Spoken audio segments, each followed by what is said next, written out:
കർത്താവിന്റെ അതിപരിശുദ്ധമായ നാമം വാഴ്ത്തപ്പെടുമാറാകട്ടെ. പ്രിയപ്പെട്ടവരെ, ഒരു സന്ധ്യാവേള കൂടെ കർത്താവ് നമുക്ക് ധനമായി തന്നു. കഴിഞ്ഞ ദിനം നമ്മളെ എത്രയോ ശ്രേഷ്ഠകരമായിട്ട് ദൈവം നമ്മെ നടത്തി. അനുഗ്രഹപ്രദമാകുന്ന ഒരു പകൽക്കാലം നമ്മുടെ ജീവിതത്തിൽ ജീവനും ഭക്തിക്കും വേണ്ടതൊക്കെ നൽകി തന്ന് കർത്താവ് നമ്മെ നടത്തിയ വിധങ്ങൾ ഓർത്താൽ എത്ര സ്തുതിച്ചാലും മതി വരികയില്ല, അല്ലെ? കാരണം ദൈവത്തിന്റെ സ്നേഹത്തിന്റെ ആഴം അത്ര വലുതാണ്.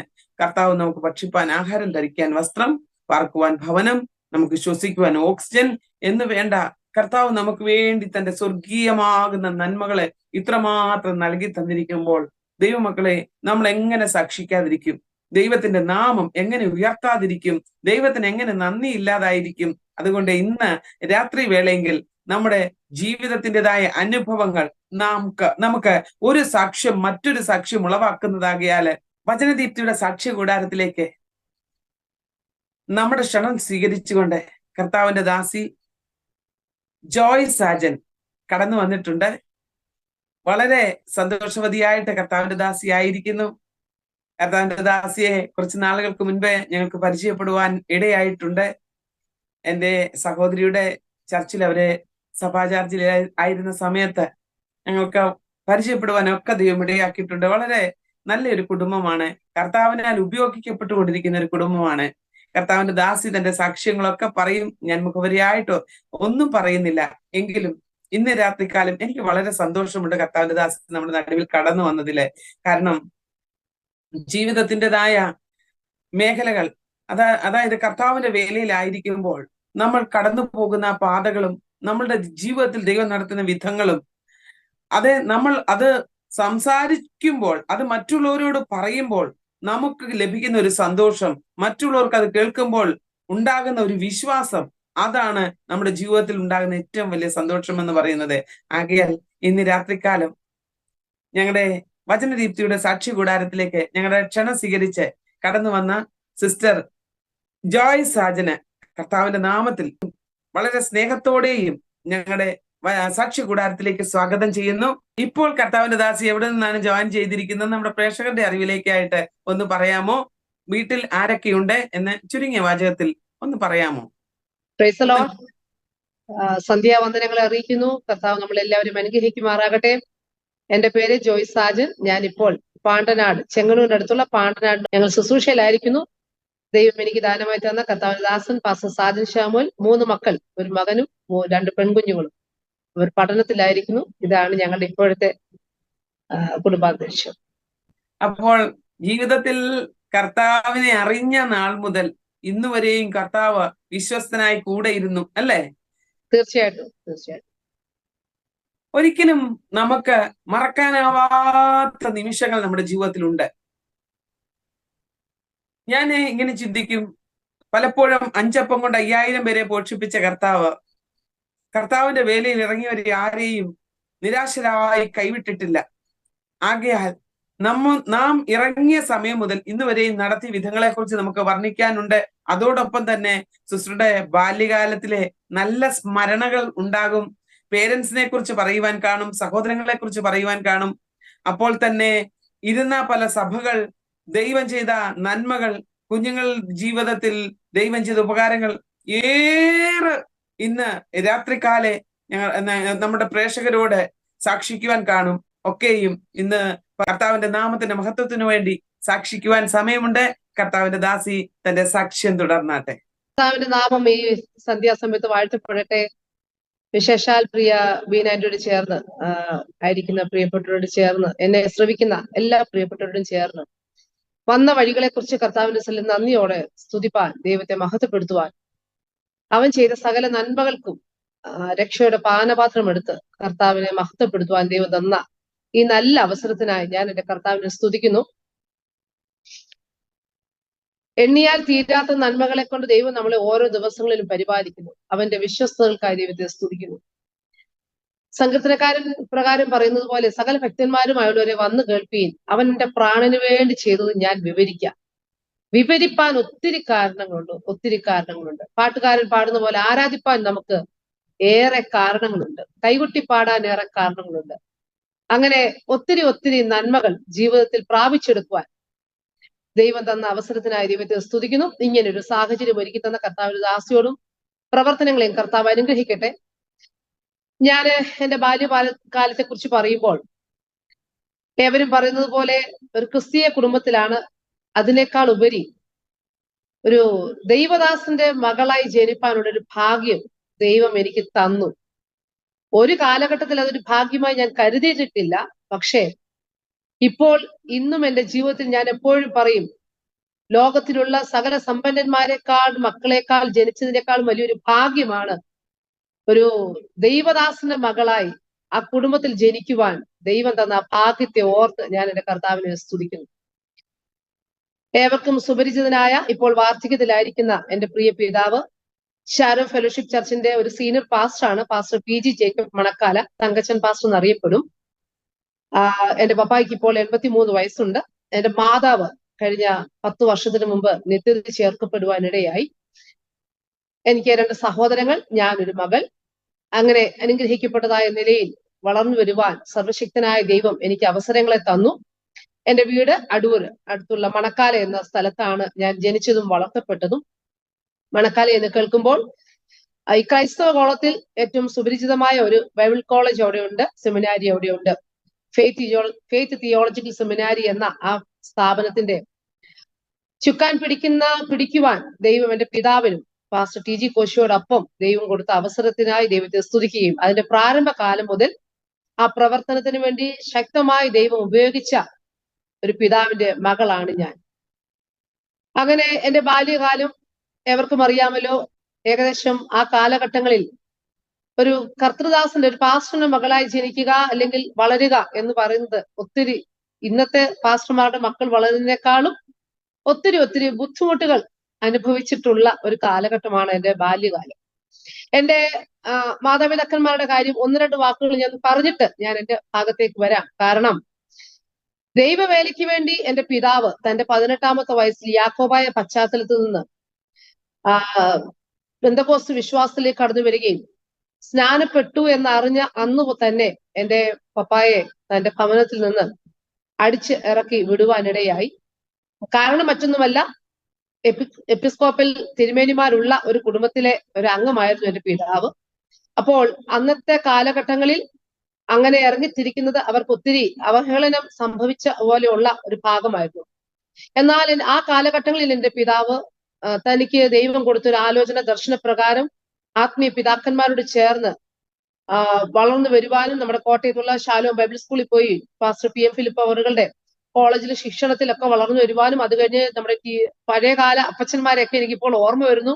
അനുഗ്രഹിക്കപ്പെട്ടതായ ദേവദാസന്മാരുടെ നമ്മുടെ ടി ജി ഉമ്മൻ അപ്പച്ചൻ, അതുപോലെയുള്ള ദേവദാസ് കെ എബ്രഹാം അപ്പച്ചൻ, ഇവരുടെയൊക്കെ ശിക്ഷണത്തിൽ എന്റെ പിതാവിന് ആത്മീയമായി വളർന്നു വരുവാൻ ദൈവം ഒരു സാഹചര്യങ്ങളെ കൊടുത്തു. അതിനുശേഷമാണ് ആ കാലഘട്ടങ്ങളിൽ ശുശ്രൂഷയുള്ള ബന്ധത്തിൽ പ്രിയ കോശി സാറുമായി ബന്ധപ്പെടുകയും അങ്ങനെ ഈ 67 കാലഘട്ടങ്ങളിൽ എന്റെ പിതാവ് ഞാൻ ഇപ്പോൾ ആയിരിക്കുന്ന ഈ സ്ഥലങ്ങളിൽ ശുശ്രൂഷിപ്പാൻ ദൈവം അന്ന് ഭാഗ്യം കർത്താവ് കൊടുത്തു. എന്റെ ജീവിതത്തിൽ ഞാനൊരു ഭാഗ്യമായി കാണുന്ന ഒരു അവസ്ഥ, പിതാക്കന്മാർ വിതച്ചിട്ടെടുത്തുനിന്ന് കൊയ്തെടുക്കുവാൻ, പ്രത്യേകിച്ച് എനിക്ക് ധൈര്യത്തോടെ പറയാൻ കഴിയും, എന്റെ പിതാവ് ഒരു കാലഘട്ടങ്ങളിൽ ഇവിടെയുള്ള ഇതിന്റെ പാണ്ടനാട് ദേശത്തിന്റെ അക്കരെ ഭാഗങ്ങളിൽ ഇക്കരെ കുറെ ഭാഗങ്ങളുണ്ട്, അവിടെ എല്ലാം സുവിശേഷം ഘോഷിപ്പാൻ ദൈവം കൊടുത്തൊരു ഭാഗ്യം. അത് കാലങ്ങൾ കഴിഞ്ഞപ്പോൾ തലമുറ എന്ന നിലയിൽ ആ ദേശത്ത് തന്നെ കടന്നു വന്ന് താമസിക്കുവാനും ദൈവത്തിന്റെ സാക്ഷിയായി തീരുവാനും ദൈവം എന്നെ കണ്ടതോർത്ത് ഞാൻ എന്റെ കർത്താവിനെ സ്തുതിക്കുന്നു. അമ്മയുടെ ഉദരത്തിൽ ഉരുവാകുന്നതിന് മുമ്പേ നീ പിണ്ടാകാരമായിരുന്നപ്പോൾ ഞാൻ നിന്നെ കണ്ടു എന്നുള്ള ദൈവത്തിന്റെ വചനം അതെന്റെ ജീവിതത്തിൽ നിറവേറി നമ്മുടെ ഓരോരുത്തരുടെയും ജീവിതത്തിൽ ദൈവം നിറവേറ്റുന്നതോർത്ത് ഞാൻ എന്റെ ദൈവത്തെ സ്തുതിക്കുന്നു. അങ്ങനെ അത് കഴിഞ്ഞാണ് എന്റെ പിതാവും കോഴ്സാറും ചേർന്ന് മണക്കാലയിലുള്ള പ്രവർത്തനത്തോടുള്ള ബന്ധത്തിലായിരുന്നു. എന്നാൽ എന്റെ മാതാവുമായുള്ള വിവാഹമൊക്കെ കഴിഞ്ഞ് എനിക്ക് മൂത്ത സഹോദരൻ ഉണ്ടായ കാലഘട്ടം എന്നൊക്കെ പറയുന്നത് വളരെ പട്ടിണിയും, ഒരു നേരത്തെ ആഹാരം കൊടുക്കുവാനോ ഒരു ഡ്രസ്സ് ഒന്ന് മാറി ഉടുക്കുവാനോ ഒന്നും ഇല്ലാതിരുന്ന ഒരു കാലഘട്ടം. എന്റെ മാതാവ് എപ്പോഴും ഞങ്ങളോട് പറയുമായിരുന്നു, ഞങ്ങളുടെ വളർന്നു വന്നപ്പോഴെല്ലാം മാതാവും പിതാവും അനുഭവിച്ച കഷ്ടതകൾ പറഞ്ഞാണ്, അവർ അനുഭവിച്ച വേദനകൾ പറഞ്ഞാണ് ഞങ്ങളെ വളർത്തുവാനിടയായി. ഈ കാലഘട്ടങ്ങളിൽ നമ്മൾ നമ്മുടെ കുഞ്ഞുങ്ങളോടൊന്നും നമ്മുടെ കഷ്ടതകളോ ഇല്ലായ്മകളോ ഒന്നും പറയത്തില്ല. അവരെന്തെല്ലാം ആവശ്യപ്പെടുന്നു അതെല്ലാം അവർ ആവശ്യപ്പെടുന്നതിന് മുൻപേ നമ്മൾ മേടിച്ചു കൊടുക്കുവാൻ താല്പര്യപ്പെടുന്ന ഒരു കാലഘട്ടത്തിലാണ് നമ്മളായിരിക്കുന്നത്. എന്നാൽ എന്റെ പ്രിയ മാതാവ് എപ്പോഴും പറയുന്ന ഒരു കാര്യമുണ്ടായിരുന്നു. എന്റെ മൂത്ത സഹോദരൻ തനിക്ക് അല്പമായി വിക്ക് ഉണ്ടായിരുന്നു. ആ സമയത്തൊക്കെ ഒരു നേരത്തെ ഭക്ഷണം കഴിക്കുവാൻ തനിക്ക് വകയില്ലാതെ വരുമ്പോൾ ഒരു ചിരട്ട എടുത്തുകൊണ്ട് ഇങ്ങനെ നടക്കും, അമ്മയുടെ പുറകെ നടക്കും. അമ്മ തോയ് താമ, തോയ് തരണം. ചോറെന്ന് പറയാൻ അറിയത്തില്ല, തോയ് താമ പറയും. അപ്പോൾ എന്റെ മാതാവ് പറയുമായിരുന്നു, മോനെ, ഏലിയാപ്പച്ചന് വേണ്ടി ഒരു കാക്ക അപ്പവും ഇറച്ചി കൊണ്ടുവരുമായിരുന്നു. അതുപോലെ യേശുപ്പച്ചൻ കാക്ക അയക്കും, യേശുപ്പച്ചൻ കുഞ്ഞിന് വേണ്ടിയുള്ള ആഹാരം കൊണ്ടുവരും. എന്റെ സഹോദരൻ ആ കാലഘട്ടങ്ങളിൽ പുറത്തൊക്കെ പോയി നോക്കിയിട്ട് ഒന്ന് പറയും, അമ്മ ഇന്നും കാക്ക വന്നില്ല. അപ്പോൾ ആ സാഹചര്യത്തിൽ കൂടെ എന്റെ മാതാവും പിതാവും ദൈവം അവർക്ക് കൊടുത്തൊരു ദർശനപ്രകാരം അവർ ദൈവത്തിനെടുത്തൊരു തീരുമാനം, എന്തെല്ലാം പ്രശ്നങ്ങൾ വന്നാലും ആരുടെ അടുക്കൽ പോയി ഒരു കാര്യം ചോദിക്കുകയോ പറയുകയോ ആവശ്യപ്പെടുകയോ ചെയ്യില്ല, വിശ്വാസത്താൽ ജീവിക്കണം എന്നുള്ള ഒരു തീരുമാനമാണ് എന്റെ മാതാവും പിതാവും എടുക്കുവാൻ ഇടയായി തീർന്നത്. അങ്ങനെ എന്റെ സഹോദരൻ, അത് കഴിഞ്ഞ് എനിക്ക് രണ്ടാമത്തെ സഹോദരൻ, അത് കഴിഞ്ഞാണ് ഞാൻ മൂന്നാമതായി. എന്റെ മാതാവ് എപ്പോഴും പറയുമായിരുന്നു, മാതാവ് പ്രാർത്ഥിച്ചാണ് എന്നെ മേടിച്ചത്. കാരണം 2 ആൺകുഞ്ഞുങ്ങളെ കഴിഞ്ഞ് എനിക്കൊരു മകളെ തരണമെന്ന് എന്റെ മാതാവ് ദൈവത്തോട് പ്രാർത്ഥിക്കുമായിരുന്നു. അങ്ങനെ ദൈവം ദാനമായി എന്നെയും കർത്താവ് ഈ ഭൂമിയിലേക്ക് അവർക്ക് കൊടുത്തു. ജീവിതത്തിന്റെ ഓരോ സാഹചര്യങ്ങൾ, അപ്പോൾ ആ കാലഘട്ടം എന്റെ മൂത്ത സഹോദരന്റെ കാലഘട്ടത്തില് അനുഭവിച്ച വേദനകൾ അത്രയും ഒരു പട്ടിണി എന്റെ രണ്ടാമത്തെ സഹോദരന്റെ സമയത്തും ഉണ്ടായില്ല. അപ്പോൾ അതിനേക്കാൾ സമൃദ്ധിയായി ഞാൻ ഉണ്ടായ കാലഘട്ടമായപ്പോൾ പട്ടിണിയോ ബുദ്ധിമുട്ടുകളോ ഒന്നും അനുഭവിക്കേണ്ടതായി വന്നിട്ടില്ല. എങ്കിലും പട്ടിണിയും ബുദ്ധിമുട്ടും നമ്മൾ അനുഭവിക്കുന്നില്ല എങ്കിലും ഈ വന്ന കാര്യങ്ങളൊക്കെ കുറിച്ച് എന്റെ മാതാവ്, പ്രത്യേകിച്ച് എന്റെ മാതാവ്, ഓരോ ദിവസങ്ങളിലും ഇങ്ങനെ ദൈവം നടത്തിയ കാര്യങ്ങളെ കുറിച്ച് വളരെ വളരെ ശക്തമായി പറയുന്ന ഒരു കാലമുണ്ടായിരുന്നു. എപ്പോഴും പറയും ഞങ്ങളെ, കാരണം എന്റെ പിതാവിന്റെ ആ കാലഘട്ടങ്ങളിൽ എന്ന് പറഞ്ഞാൽ സ്വന്തമായ വീടോ കാര്യങ്ങളോ ഒന്നും നേടുകയല്ല, ദൈവരാജ്യത്തിന് വേണ്ടി എന്ത് ചെയ്യണം, ദൈവനാമത്തിന് വേണ്ടി എന്ത് ചെയ്യണം, ദൈവനാമത്തെ എങ്ങനെ ഉയർത്താം, ഇത് തന്നെയായിരുന്നു എന്റെ പിതാവിന് ഉണ്ടായിരുന്ന ഒരു ആഗ്രഹം. അങ്ങനെ ആരെങ്കിലും വീട്ടിൽ വന്നാൽ ആ കാലഘട്ടങ്ങളിൽ ഇനി അവർക്ക് അഥവാ എന്റെ മമ്മിയുടെ മാതാവ് അല്പം ആഹാരമോ അരിയോ അങ്ങനെ എന്തെങ്കിലുമൊക്കെ സാധനങ്ങൾ ചിലപ്പോൾ പപ്പ ആ വഴി പോകുമ്പോൾ കൊടുത്തു വിടും. എന്റെ പപ്പായുടെ വീട് കൊട്ടാരക്കരയ്ക്ക് അടുത്തുള്ള ചെങ്കുളം മരുതമൺപള്ളി എന്ന് പറഞ്ഞ സ്ഥലത്താണ് എന്റെ അമ്മയുടെ വീട്, ഓടനാവട്ടം. അപ്പോൾ ഓടനാവട്ടം ചെല്ലുമ്പോൾ എന്റെ വല്യമ്മച്ചി പപ്പായുടെ കയ്യിൽ ചിലപ്പോൾ എന്തെങ്കിലും ഇച്ചിരി നന്മയൊക്കെ കൊടുത്തു വിടും. പക്ഷേ എന്റെ പിതാവിനെ സംബന്ധിച്ച് അദ്ദേഹം ഒരു ദാനധർമ്മി, അദ്ദേഹത്തിന് ഇങ്ങനെ ആർക്ക് ഇല്ലായ്മ തോന്നുന്നവർക്ക് ഇങ്ങനെ കയ്യിലുള്ളതും കൊടുക്കുക എന്നുള്ള ഒരു രീതിയായിരുന്നു എന്റെ പിതാവിനുണ്ടായിരുന്നു. അങ്ങനെ അമ്മച്ചി കൊടുത്തു വിടുന്ന നന്മ അല്ലെങ്കിൽ ആരെങ്കിലും വഴി വെച്ച് എന്തെങ്കിലും ഒരു ആവശ്യപ്പെട്ടാൽ പപ്പ അത് അവരുടെ കൈ കൊടുത്തിട്ട് പോരും. വീട്ടിൽ വരുമ്പം മമ്മി ചോദിക്കും, അമ്മയൊന്നും തന്നു വിട്ടില്ലേ എന്ന് ചിലപ്പോൾ ചോദിക്കും. അപ്പൊ പറയും, തന്നായിരുന്നു, പക്ഷെ ഇതുപോലൊരാളിനെ കണ്ടപ്പോൾ ഞാനത് കൊടുത്തു. അങ്ങനെ ദൈവനാമത്തിന് വേണ്ടി അല്ലെങ്കിൽ തന്റെ ആ ഒരു ഒത്തിരി നേടുക സമ്പാദിക്കുക എന്നുള്ളതിനേക്കാൾ അപ്പുറം എങ്ങനെ ദൈവനാമത്തെ ഉയർത്താം എന്നുള്ള ഒരു വാഞ്ചയായിരുന്നു എന്റെ പ്രിയ പിതാവിനുണ്ടായിരുന്നു. അങ്ങനെ ഞാൻ പറഞ്ഞല്ലോ, ഈ കാലഘട്ടങ്ങളൊക്കെ മാറി ദൈവം ആ രീതികൾക്ക് വ്യത്യാസം കൊടുത്തു. ഒരു സമൃദ്ധി എന്ന് പറഞ്ഞാൽ ഒത്തിരി നേടിയെന്നുള്ളതല്ല, എങ്കിലും ആരംഭകാലങ്ങളെക്കാളും ദൈവം വേറൊരു തലത്തിലേക്ക് കർത്താവ് കൊണ്ടുപോകും. ഞാൻ വളർന്നു വന്നപ്പോൾ എന്റെ ബാല്യപ്രായത്തിൽ 84 കാലഘട്ടങ്ങളിൽ ഞങ്ങളുടെ മണക്കാലയിൽ VBS എന്ന ചെറിയ കുഞ്ഞുങ്ങളുടെ ഇടയിൽ പ്രവർത്തിക്കുന്ന ആ പ്രസ്ഥാനം അവിടെ തുടങ്ങുവാനിടയായി. VBSൽ ഞാൻ പോയി പഠിച്ചു. VBS പഠിച്ചുകൊണ്ടിരിക്കുമ്പോഴാണ് 86, 87 കാലഘട്ടങ്ങളൊക്കെ ഞാൻ VBS പഠിച്ച് ഇങ്ങനെ വരുമ്പോൾ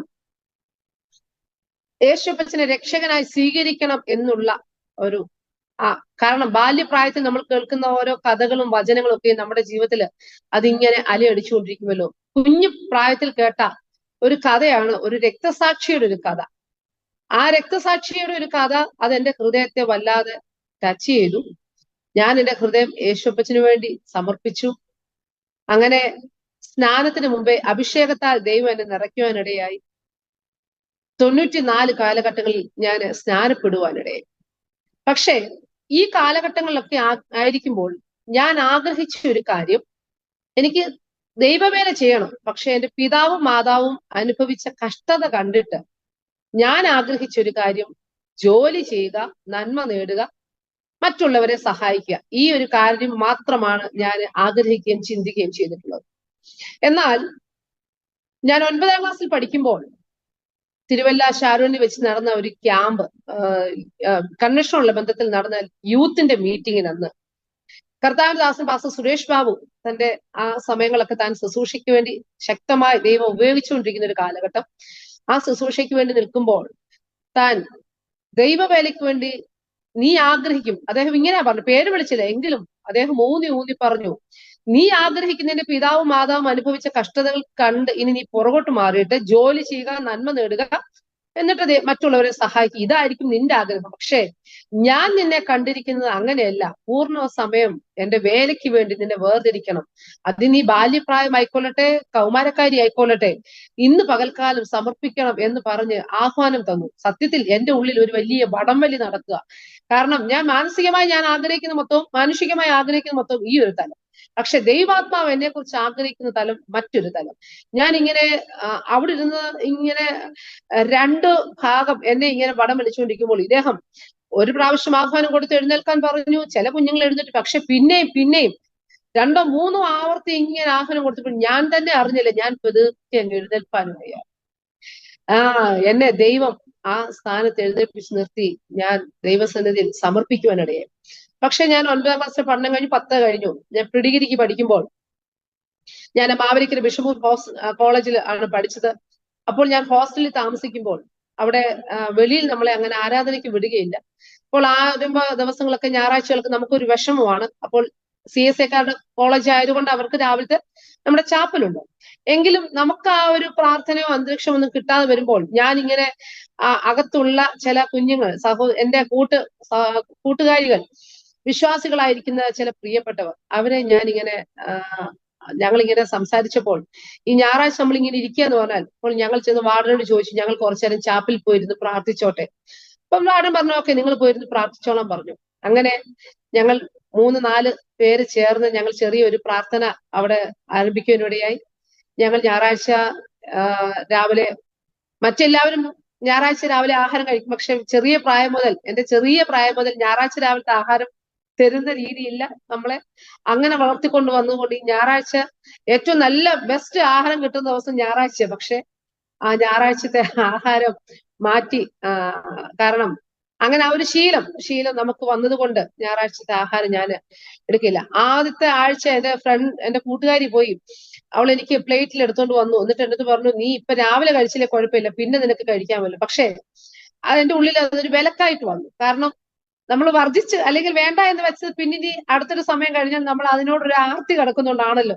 അപ്പോൾ ഞാൻ അത് വേണ്ട എന്ന് വെച്ച് അങ്ങനെ ഞായറാഴ്ച രാവിലെ ആഹാരമൊക്കെ കൂടി ഞങ്ങൾ അങ്ങനെ കുറച്ച് പേര് ഇരുന്ന് പ്രാർത്ഥിപ്പാനിടയും ഞങ്ങളുടെ പ്രാർത്ഥനയും ഞങ്ങളുടെ കാര്യങ്ങളും ഒക്കെ ഞങ്ങൾ ഇങ്ങനെ വചനമൊക്കെ അങ്ങോട്ടും ഇങ്ങോട്ടും ഒക്കെ പറയുക എടുക്കൊക്കെ ചെയ്യുന്നത് കേട്ട് ചില ഹൈന്ദവ മാർഗത്തിലുള്ള ചില കുഞ്ഞുങ്ങൾ, ഞങ്ങളുടെ ജൂനിയേഴ്സായിട്ടൊക്കെ വന്ന കുഞ്ഞുങ്ങളും ഞങ്ങളുടെ സമപ്രായത്തിലുള്ളവരൊക്കെ ഞങ്ങളോട് അവർക്ക് എന്തെങ്കിലും ഒരു ബുദ്ധിമുട്ട് വരുമ്പോൾ ഉടനെ അവർ പറയും, ജോയ്സിനെ അവര് സ്മിത സിനുവിനെ ഒക്കെ വിളിക്കും, നമുക്ക് പ്രാർത്ഥിക്കാം, അവരൊന്ന് പ്രാർത്ഥിക്കണം, ഇതാ അങ്ങനെ പറയുമായിരുന്നു. അങ്ങനെ പല പ്രിയപ്പെട്ട ഹൈന്ദവ കുഞ്ഞുങ്ങൾക്കും ബൈബിള് കൊടുക്കുവാനും ദൈവത്തെക്കുറിച്ച് പറയുവാനും അവർക്ക് വേണ്ടി പ്രാർത്ഥിപ്പാനും ഒക്കെ ഒരു സാവകാശം എന്റെ കർത്താവ് എനിക്ക് തന്നു.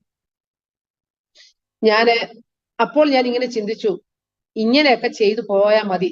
നമ്മുടെ ഒരു ഭാഗത്ത് നമുക്ക് എങ്ങനെയും കുറച്ച് നന്മ ഉണ്ടാകുക, ബാക്കി ഭാഗം നമ്മളിങ്ങനെ ഇതുപോലെ ബൈബിള് കാര്യങ്ങളൊക്കെ കൊടുക്കുകയും മറ്റുള്ളവർ സുവിശേഷമൊക്കെ പറയുക, ഇങ്ങനെ ചെയ്യാം.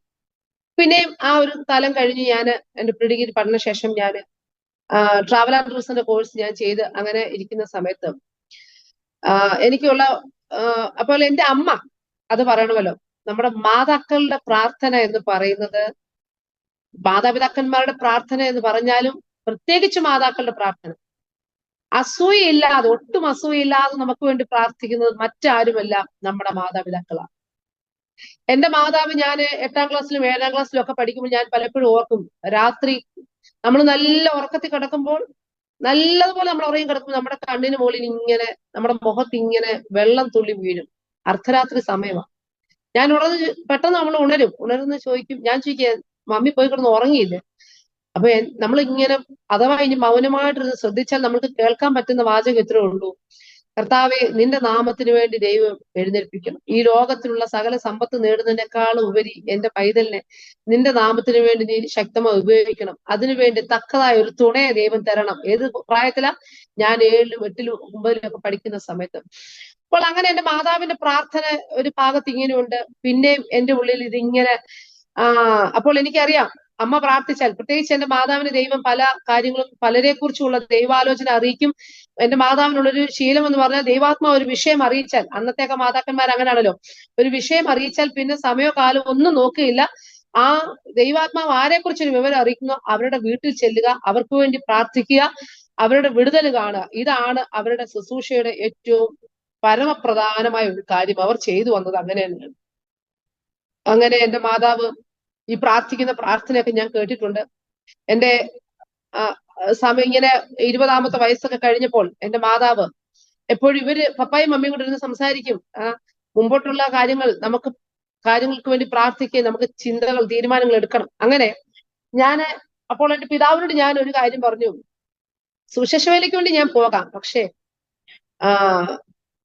അപ്പോൾ എന്റെ പപ്പായുടെ സഹോദരങ്ങൾ, മമ്മിക്ക് 7 ആങ്ങളമാര്, 2 അനുജത്തിമാര്, പപ്പായ്ക്കും 5 സഹോദരങ്ങള്, 2 പെങ്ങന്മാര്, ഇങ്ങനെ വലിയൊരു കുടുംബം. അപ്പം ഇവരെല്ലാം എപ്പോഴും പറയുന്ന ഒരു കാര്യം: മാതാവും പിതാവും കഷ്ടത അനുഭവിച്ചത് നീ കണ്ടത്, ഇനി സുവിശേഷ വേല എന്ന് പറഞ്ഞ് പുറത്തു പോകാതെ ജോലി ചെയ്ത് നന്മ പ്രാപിക്കണം, എന്നിട്ട് അവർക്കൂടെ അല്ലെങ്കിൽ മറ്റുള്ളവർക്ക് അങ്ങനത്തെ രീതിയിൽ അനുഗ്രഹമായി തീരണം. അപ്പോൾ അവരുടെ കൊണ്ടാകുന്ന രീതിയിൽ അവർ പല കല്യാണാലോചനകളൊക്കെ അവര് ഇങ്ങനെ കണ്ടെത്തുന്നു. പക്ഷേ ഞാൻ ഒരു കാര്യം എന്റെ പിതാവിനോട് പറഞ്ഞു: ഞാൻ ദൈവസന്നിധി സമർപ്പിച്ചൊരു വിഷയമാണ് സുവിശേഷ വേലയ്ക്ക് വേണ്ടി. അതുകൊണ്ട് പപ്പ, ഇനി വിവാഹം ആലോചിക്കുമ്പോൾ ഇങ്ങനെയുള്ള ആലോചനകൾ മതി.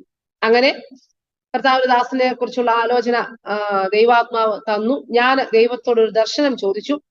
ഞാന് 12ാം ക്ലാസ്സിൽ പഠിക്കുമ്പോൾ, പ്രീ ഡിഗ്രിക്ക് 2ാമത്തെ വർഷം പഠിക്കുമ്പോൾ, ബോയ്സ് സാറിന്റെ 2ാമത്തെ മകൾ ഞങ്ങൾക്ക് VBSന്റെ ക്ലാസ് എടുക്കുകയാണ്. അപ്പോൾ ആ പ്രിയ ജസിമാമ ഞങ്ങൾ ക്ലാസ് എടുത്ത സമയത്ത്, ഇന്ന് ശക്തമായ ദൈവത്തിന് വേണ്ടി പ്രയോജനപ്പെടുന്ന ദേവദാസിയ, മണക്കാലയിലുള്ള ദീപ്തി എന്ന് പറയുന്ന ഈ കുഞ്ഞുങ്ങൾക്ക് വേണ്ടി പ്രവർത്തിക്കുന്ന ഒരു സ്കൂളിന്റെ പ്രവർത്തനവും കാര്യങ്ങളുമായിട്ടൊക്കെ പോകുന്നു.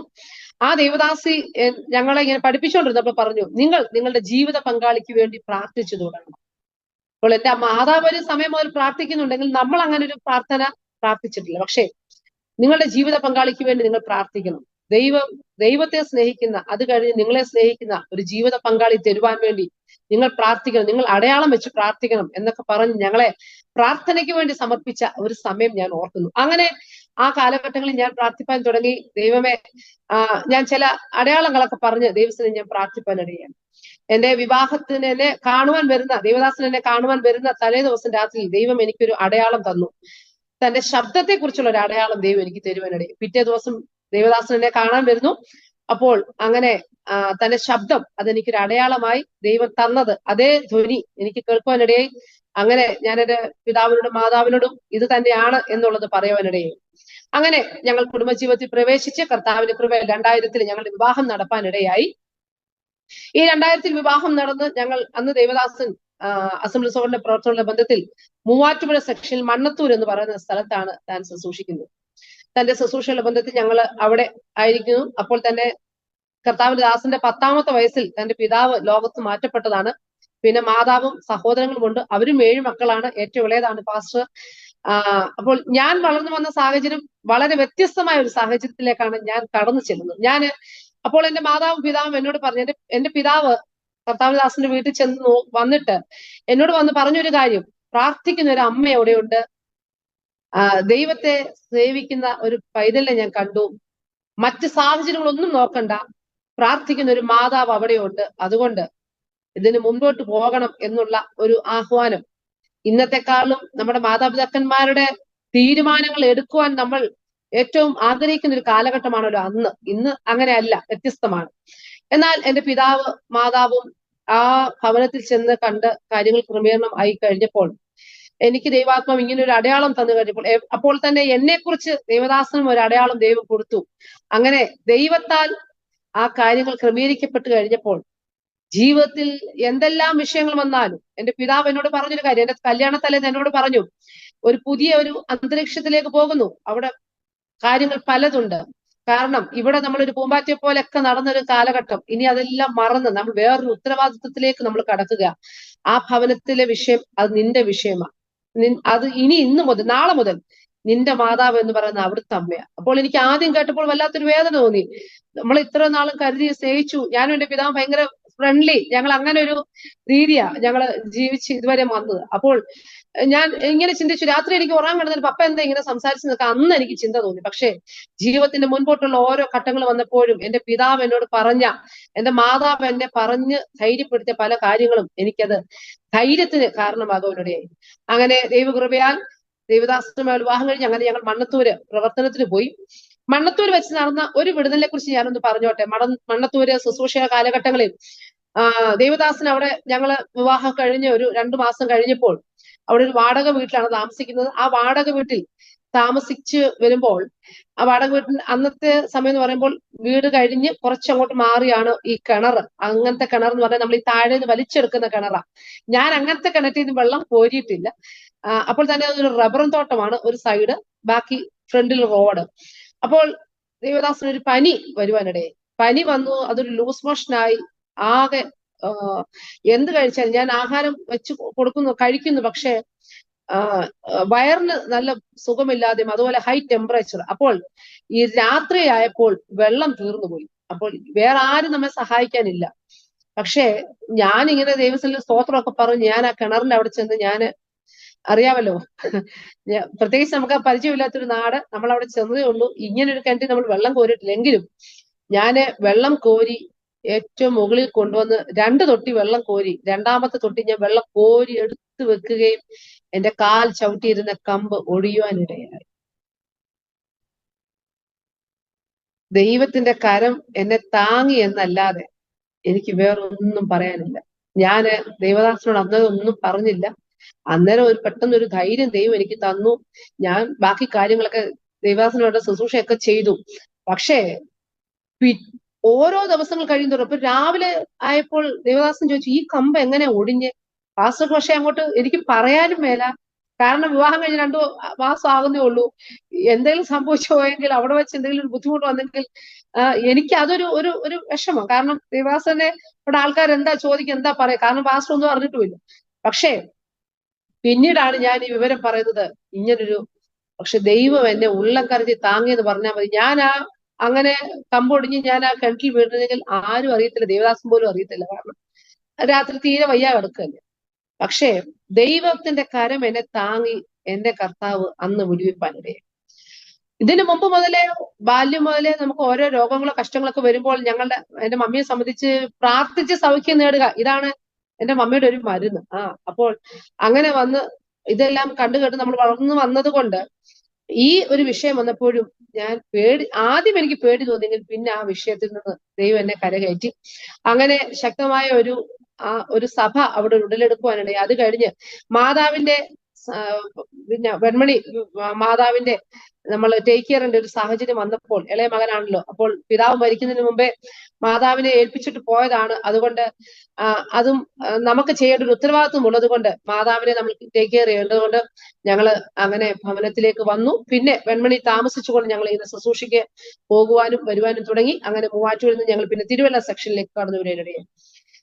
പിന്നെ ഓരോ കാലഘട്ടങ്ങളിലും ദൈവം നടത്തിയ ഒത്തിരി ഒത്തിരി വഴികളെ ഓർത്താൽ നന്ദിയല്ലാതെ ഒന്നും പറയുവാനില്ല.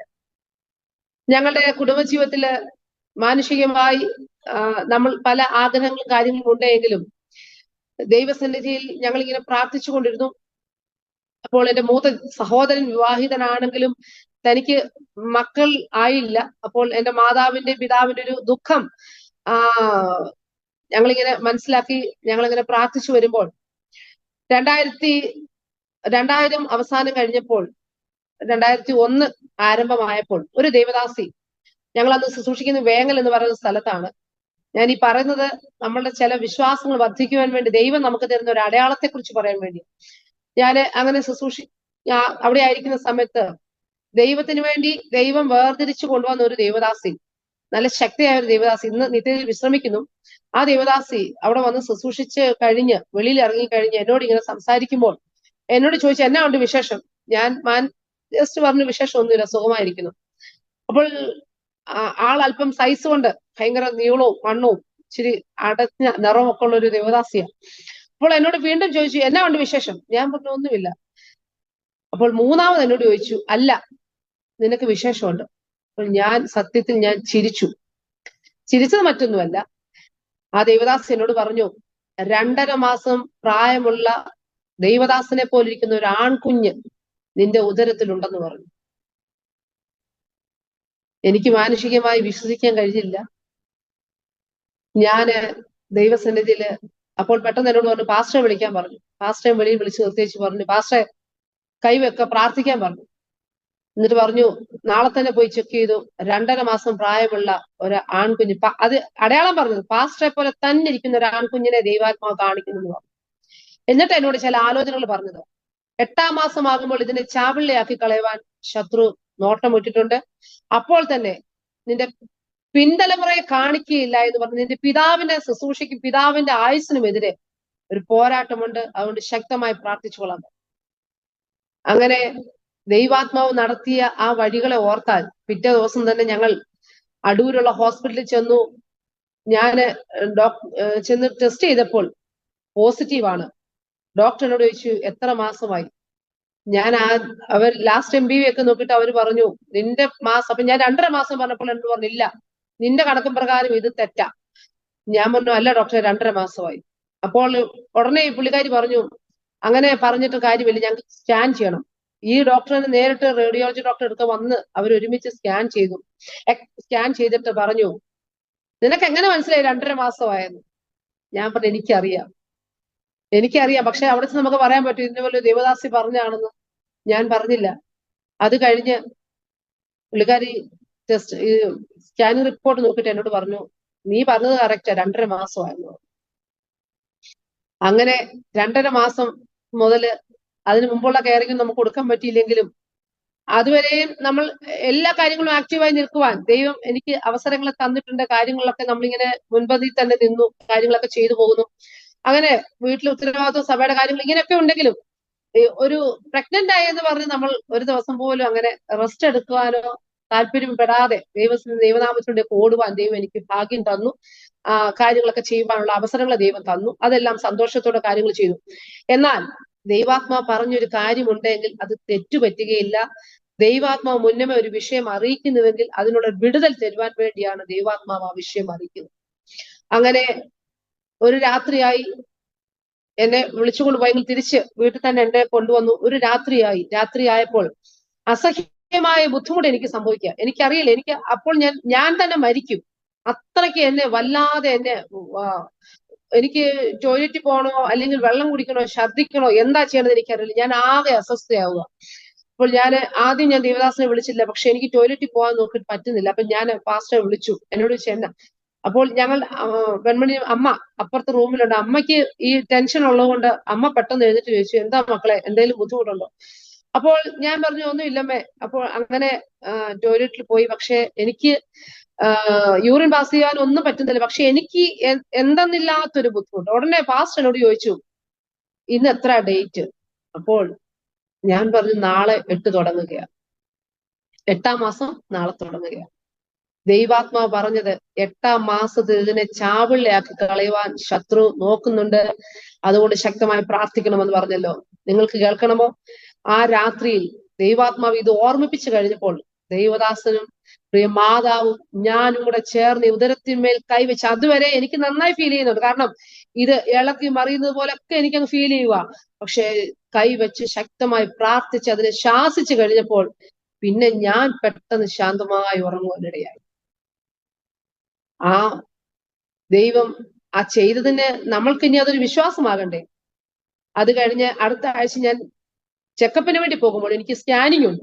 സ്കാൻ ചെയ്തുകൊണ്ടിരുന്നപ്പോൾ ഡോക്ടർ എന്നോട് ചോദിച്ചു, യൂട്രസിൽ എന്താ ഒരു സ്ക്രാച്ചസ് ഒക്കെ വീണെടുക്കും, എന്ത് പറ്റി?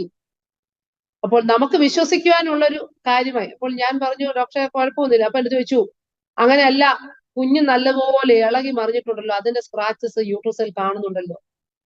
നിങ്ങൾക്ക് കേൾക്കണമോ? ദൈവം ആ അന്ന് ആ തലേ ആഴ്ചയിൽ സംഭവിച്ചതിന്റെ ഒരു കാരണമാണ്.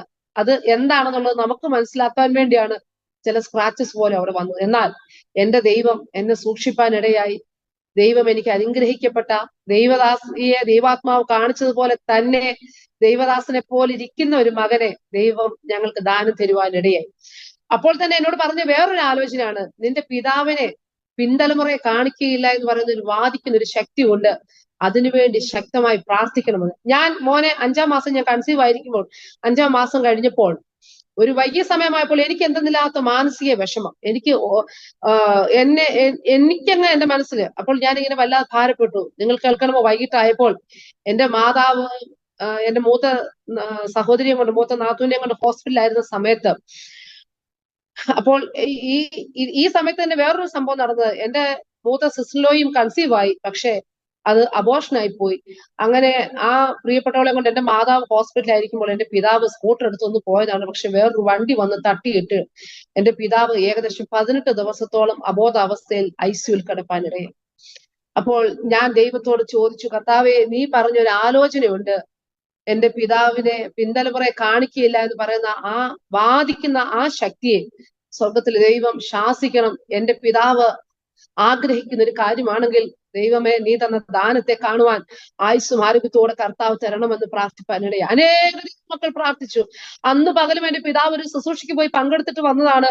എല്ലാവരും പൊതുവെ അറിഞ്ഞത് തങ്കച്ചൻ പാസ്റ്റർ മരിച്ചുപോയെന്ന. പലരും പപ്പായുടെ അടക്കത്തിന് വരേണ്ട കാര്യങ്ങൾ ക്രമീകരിക്കുവാനുള്ള കാര്യങ്ങളൊക്കെ ചെയ്തു. എന്നാൽ ദൈവാത്മാവ് നമ്മളെ ഒരു വിഷയം അറിയിക്കുന്നുവെങ്കിൽ അതിന്റെ പുറകിലുള്ളതിനെയും ആ എതിരിന്റെ ശക്തിയെയും ദൈവം കണ്ടിട്ടാണ് അതിനെ ശാസിച്ച് അതിന്റെ മേൽ ജയം എടുക്കുവാൻ വേണ്ടിയാണ് ദൈവാത്മാവ് നമ്മെ ഒരു വിഷയം കാണിക്കുവാനിടയാകുന്നത്. അങ്ങനെ ഞാന് ഞാനെന്ന് പറയുമ്പോൾ എന്റെ ഒരു അവസ്ഥയിൽ വെച്ചാണ് ഞാൻ പറയുന്നത്. ആയിരങ്ങൾ അറിയാവുന്നവർ എല്ലാവരും എന്റെ പിതാവിന് വേണ്ടി പ്രാർത്ഥിപ്പാനിടയായി.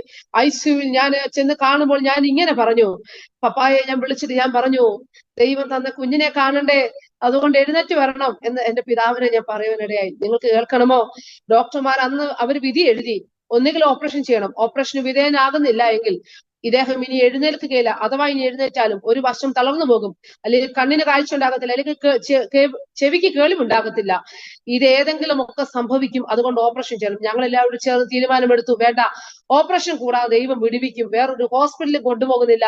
സെഞ്ചുറി ഹോസ്പിറ്റൽ അന്ന് അവരുടെ ആദ്യത്തെ ആനിവേഴ്സറി നടക്കുന്ന ആ ദിവസമാണ് ഈ പപ്പായം കൊണ്ട് അവിടെ ചെല്ലുവാനിടയായത്. ദൈവത്താൽ ഒരുക്കപ്പെട്ട ഒരു ഡോക്ടറിനെ ദൈവം അവിടെ ഒരുക്കി. പിന്നെ കാര്യങ്ങളെല്ലാം വേഗത്തിൽ ക്രമീകരണം. 18 ദിവസത്തോളം അവിടെ കിടക്കുമ്പോഴും എന്റെ പിതാവ് പറഞ്ഞ ഒരു വാക്ക് ഇതാണ്, തന്റെ അബോധാവസ്ഥയിൽ താൻ ബോധം വരുമ്പോൾ ഉച്ചരിക്കുന്ന ഒരു വാക്ക് ഇതാണ്, എന്നെ സഹായിക്കുന്നവരുടെ കൂടെ യഹോവ എന്റെ പക്ഷത്തുണ്ട്. എന്നെ സഹായിക്കുന്നവരുടെ കൂടെ യഹോവ എന്റെ പക്ഷത്തുണ്ട്. എന്റെ പിതാവ് ഉച്ചരിച്ച വാക്കുകളാണിത്. പപ്പായെ കാണുവാൻ ചെന്ന പലരും കേട്ടിട്ട് പുറത്തു വന്ന് പറഞ്ഞ വാക്കാണിത്, എന്നെ സഹായിക്കുന്നവരുടെ കൂടെ യഹോവ എന്റെ പക്ഷത്തുണ്ട്. പ്രിയ ദൈവജനമേ, നിന്നെ സഹായിക്കുവാൻ വേണ്ടി ഈ ലോകത്തിലെ മറ്റുള്ളവരെല്ലാം മാറിപ്പോയാലും സഹായിക്കുന്നവരുടെ കൂടെ ഇരിക്കുന്ന യഹോവ നിന്നോട് കൂടെയുണ്ട് എന്ന് ഈ രാത്രികാലം നിങ്ങളുടെ ഉറപ്പിന് വേണ്ടി ഞാൻ ഒന്ന് പറഞ്ഞു കൊള്ളട്ടെ. അങ്ങനെ ദൈവത്തിന്റെ സാന്നിധ്യം അവിടെ അനുഭവിപ്പാനിടെ എന്റെ പിതാവിനെ ദൈവം വിടുവിച്ചു. ഇന്നും 83 വയസ്സുണ്ടെങ്കിലും കർത്താവ് ആരോഗ്യത്തോടെ നടത്തുന്ന ദൈവത്തിന്റെ വിശ്വസർക്കായ ദൈവത്തെ സ്തുതിക്കുന്നു. അങ്ങനെ പിന്തലമുറയെ കാണുവാൻ, പിന്നെയും കൊച്ചുമക്കളെ കാണുവാൻ ഉള്ള സാവകാശവും ഭാഗ്യവും ദൈവം കൊടുത്തു.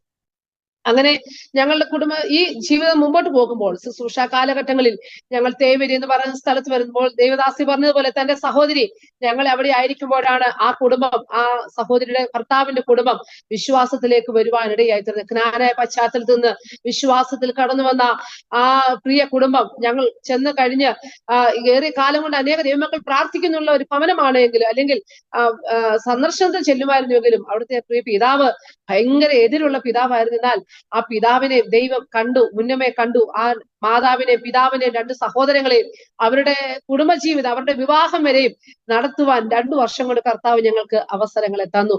അവിടെ വെച്ചും അനർത്ഥങ്ങളും അപകടങ്ങളൊക്കെ ഞങ്ങളുടെ ജീവിതത്തിൽ കടന്നു വന്നു. അത് അനർത്ഥം സംഭവിച്ചു എന്ന് പറഞ്ഞാൽ ഞങ്ങൾക്ക് മരണകരമായ ഒരു ആപത്ത് ഞങ്ങളുടെ ജീവിതത്തിൽ നേരെ കടന്നു വരുവാനിടയായി. ആപത്ത് വന്നത് ആ പമ്പയാറ്റിൽ ഞങ്ങൾ കാര്യങ്ങളൊക്കെ അവിടെ നമ്മൾ കുളിക്കുന്നതും കുടിക്കുന്നതും, അന്നെന്റെ കുഞ്ഞിന് 1.5 വയസ്സ് പ്രായം മാത്രമേ ഉള്ളൂ.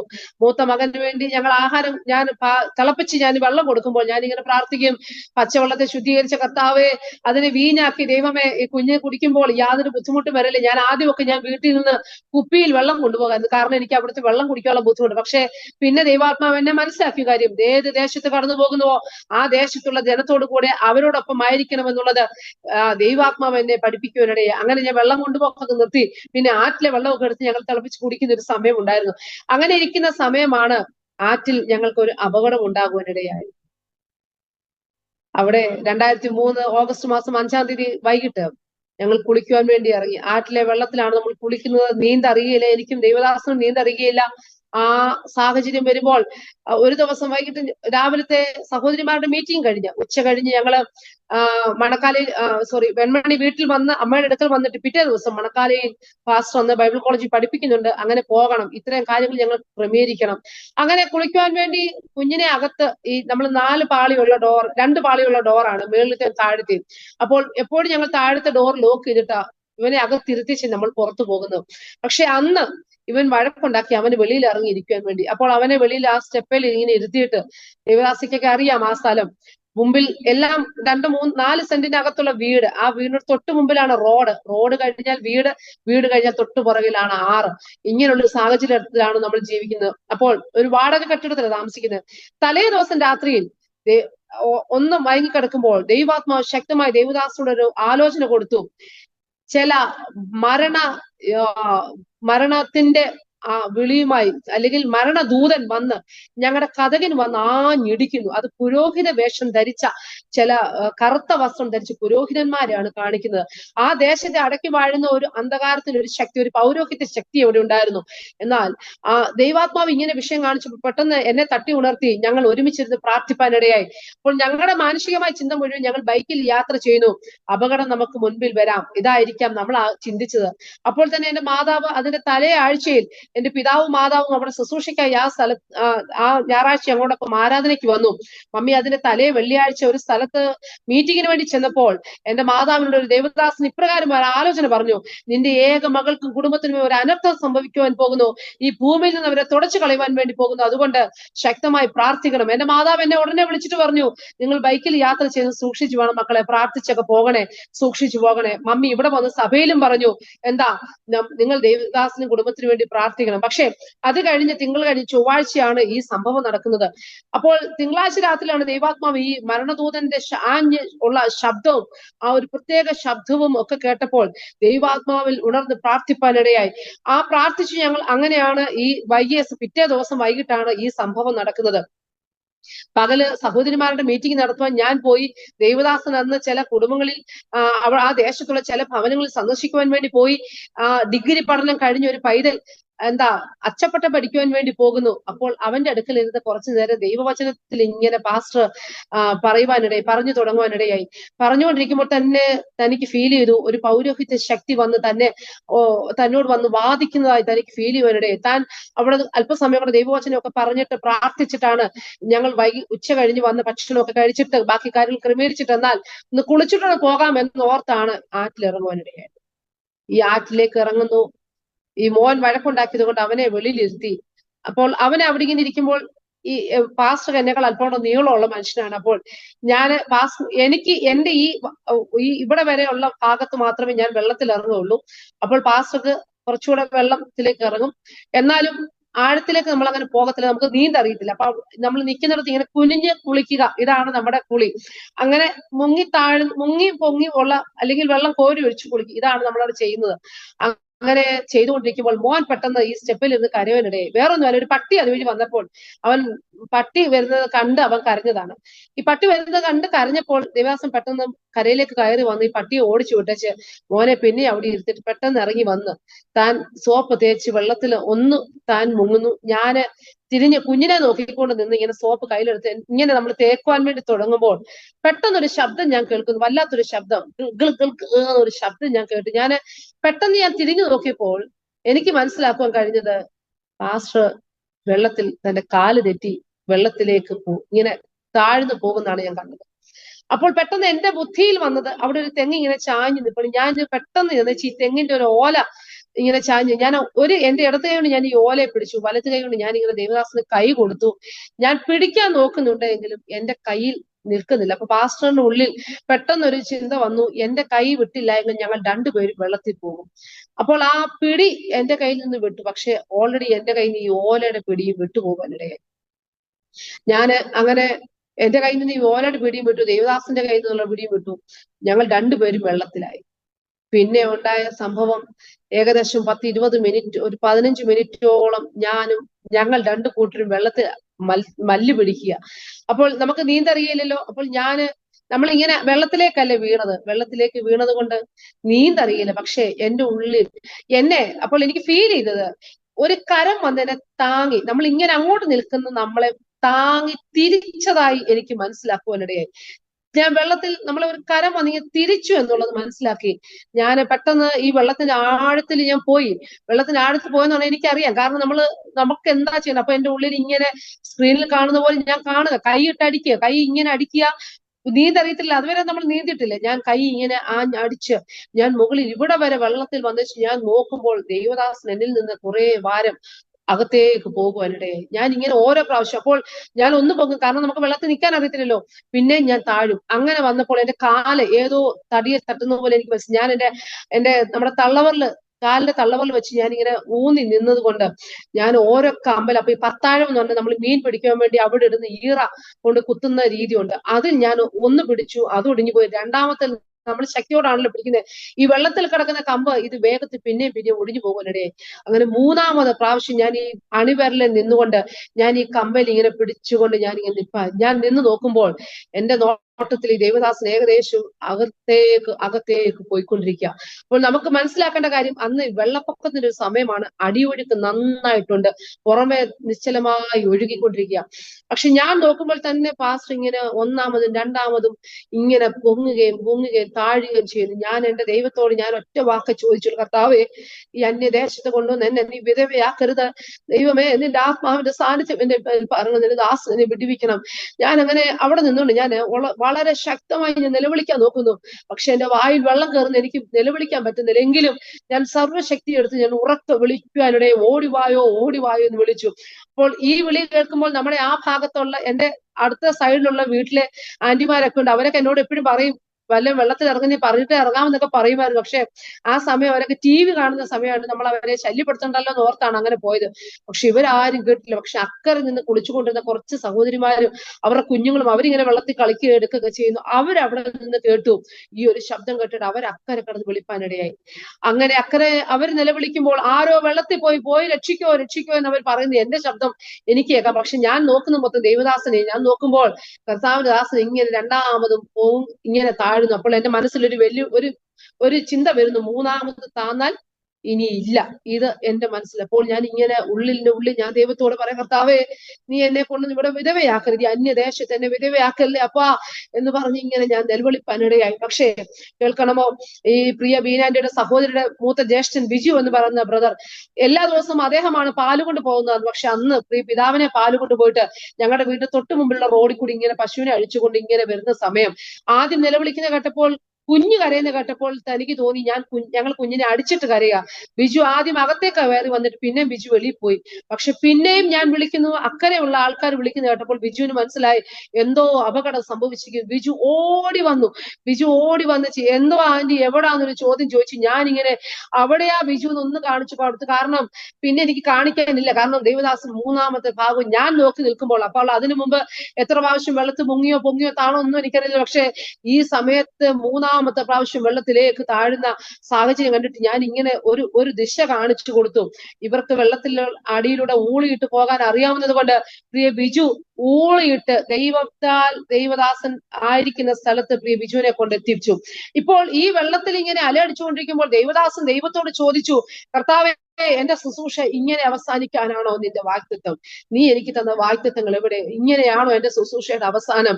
എന്റെ കർത്താവ് എന്ന് ദൈവസന്നിധി പറയുമ്പോൾ അവരോട് തിരുന്ന് പ്രാർത്ഥിക്കുകയല്ല, വെള്ളത്തിൽ അല അടിച്ചുകൊണ്ടിരിക്കുമ്പോഴും ദൈവാത്മാവ് തനിക്ക് കൊടുത്തൊരു വചനം, യെശയ്യാ പ്രവാചക പുസ്തകം 43-ാം അധ്യായം അതിന് 1-ാം വാക്യം ഇങ്ങനെ വായിക്കുന്നു: നീ വെള്ളത്തിൽ കൂടി കടന്നാലും നിന്റെ മീതെ കവിയില്ല, നദികളിൽ കൂടി കടന്നാലും നീ ആ ഒരു വചനഭാഗം ദൈവാത്മാവ് ശക്തമായി കൊടുക്കാനിടയായി. പ്രിയ ദൈവജനമേ, മാനസികമായി തളർന്നു പോകുകയില്ല, ഒരാത്മധൈര്യം ദൈവദാസന്റെ ഉള്ളിൽ ദൈവം കൊടുത്തു കഴിഞ്ഞപ്പോൾ താൻ ഈ വെള്ളത്തിൽ അലയടിക്കുമ്പോഴും ദൈവത്തിന്റെ ദൂതൻ അവിടെ ബിജുൻ എന്ന രീതിയിൽ അവിടെ ഇറങ്ങിച്ചെന്ന് പ്രിയപ്പെട്ടവനെ താങ്ങി കൊണ്ടുവരുവാൻ, കാരണം മുടിയില്ലല്ലോ, വെള്ളത്തിൽ പൊക്കിക്കൊണ്ടുവരാൻ മുടിയൊന്നുമില്ല. ബിജു എന്ന് പറഞ്ഞാൽ ആളത്തത്തിൽ എന്താ സ്ഥൂലിച്ച ഒരു മനുഷ്യനാണ്. എന്നാൽ ഈ ബിജുവിനെ സഹായിക്കാൻ ബിജുവിന്റെ വീട്ടിൽ അന്ന് ഈ തേക്കിന്റെ മണ്ടയ്ക്ക് നിന്ന് ഇങ്ങനെ കമ്പ് വെട്ടിക്കൊണ്ടിരുന്ന ഒരു സഹോദരൻ ഉണ്ടായിരുന്നു, പ്രസാദ് എന്ന് പറയുന്ന. ആ പ്രസാദും ഈ വിളി കേട്ട് ബിജുവിന്റെ വീട്ടിൽ നിന്ന് അതേ വഴി ആറ്റിൽ ചാടി അവിടുന്ന് നീന്തി വന്ന് ആ ഊളിയിട്ട് വന്ന് ദൈവദാസനെ ഇവർ രണ്ടുപേരും കൂടെ ചേർന്ന് ഞങ്ങളുടെ തൊട്ടപ്പുറത്ത് ഈ ബോട്ട് എടുക്കുന്ന ജെട്ടിക്കടവാ ഉള്ളത്, ആ ജെട്ടിക്കടവിൽ കൊണ്ട് കഴിച്ചു വനറിയേ. പക്ഷെ ഞാൻ ആ സമയവും ഞാൻ ഈ വെള്ളത്തിൽ അണിവരല് ഞാനിങ്ങനെ കാലൂന്നി ഈ കമ്പൻ ഇങ്ങനെ മാത്രമേ ഞാൻ പിടിച്ചിട്ടുള്ളൂ. കച്ചിത്തുരുമ്പിൽ പിടിച്ച് ജീവിക്കുക എന്ന് പറഞ്ഞിട്ടില്ലേ, അതെന്റെ ജീവിതത്തിൽ ഞാൻ അനുഭവിച്ചതാ.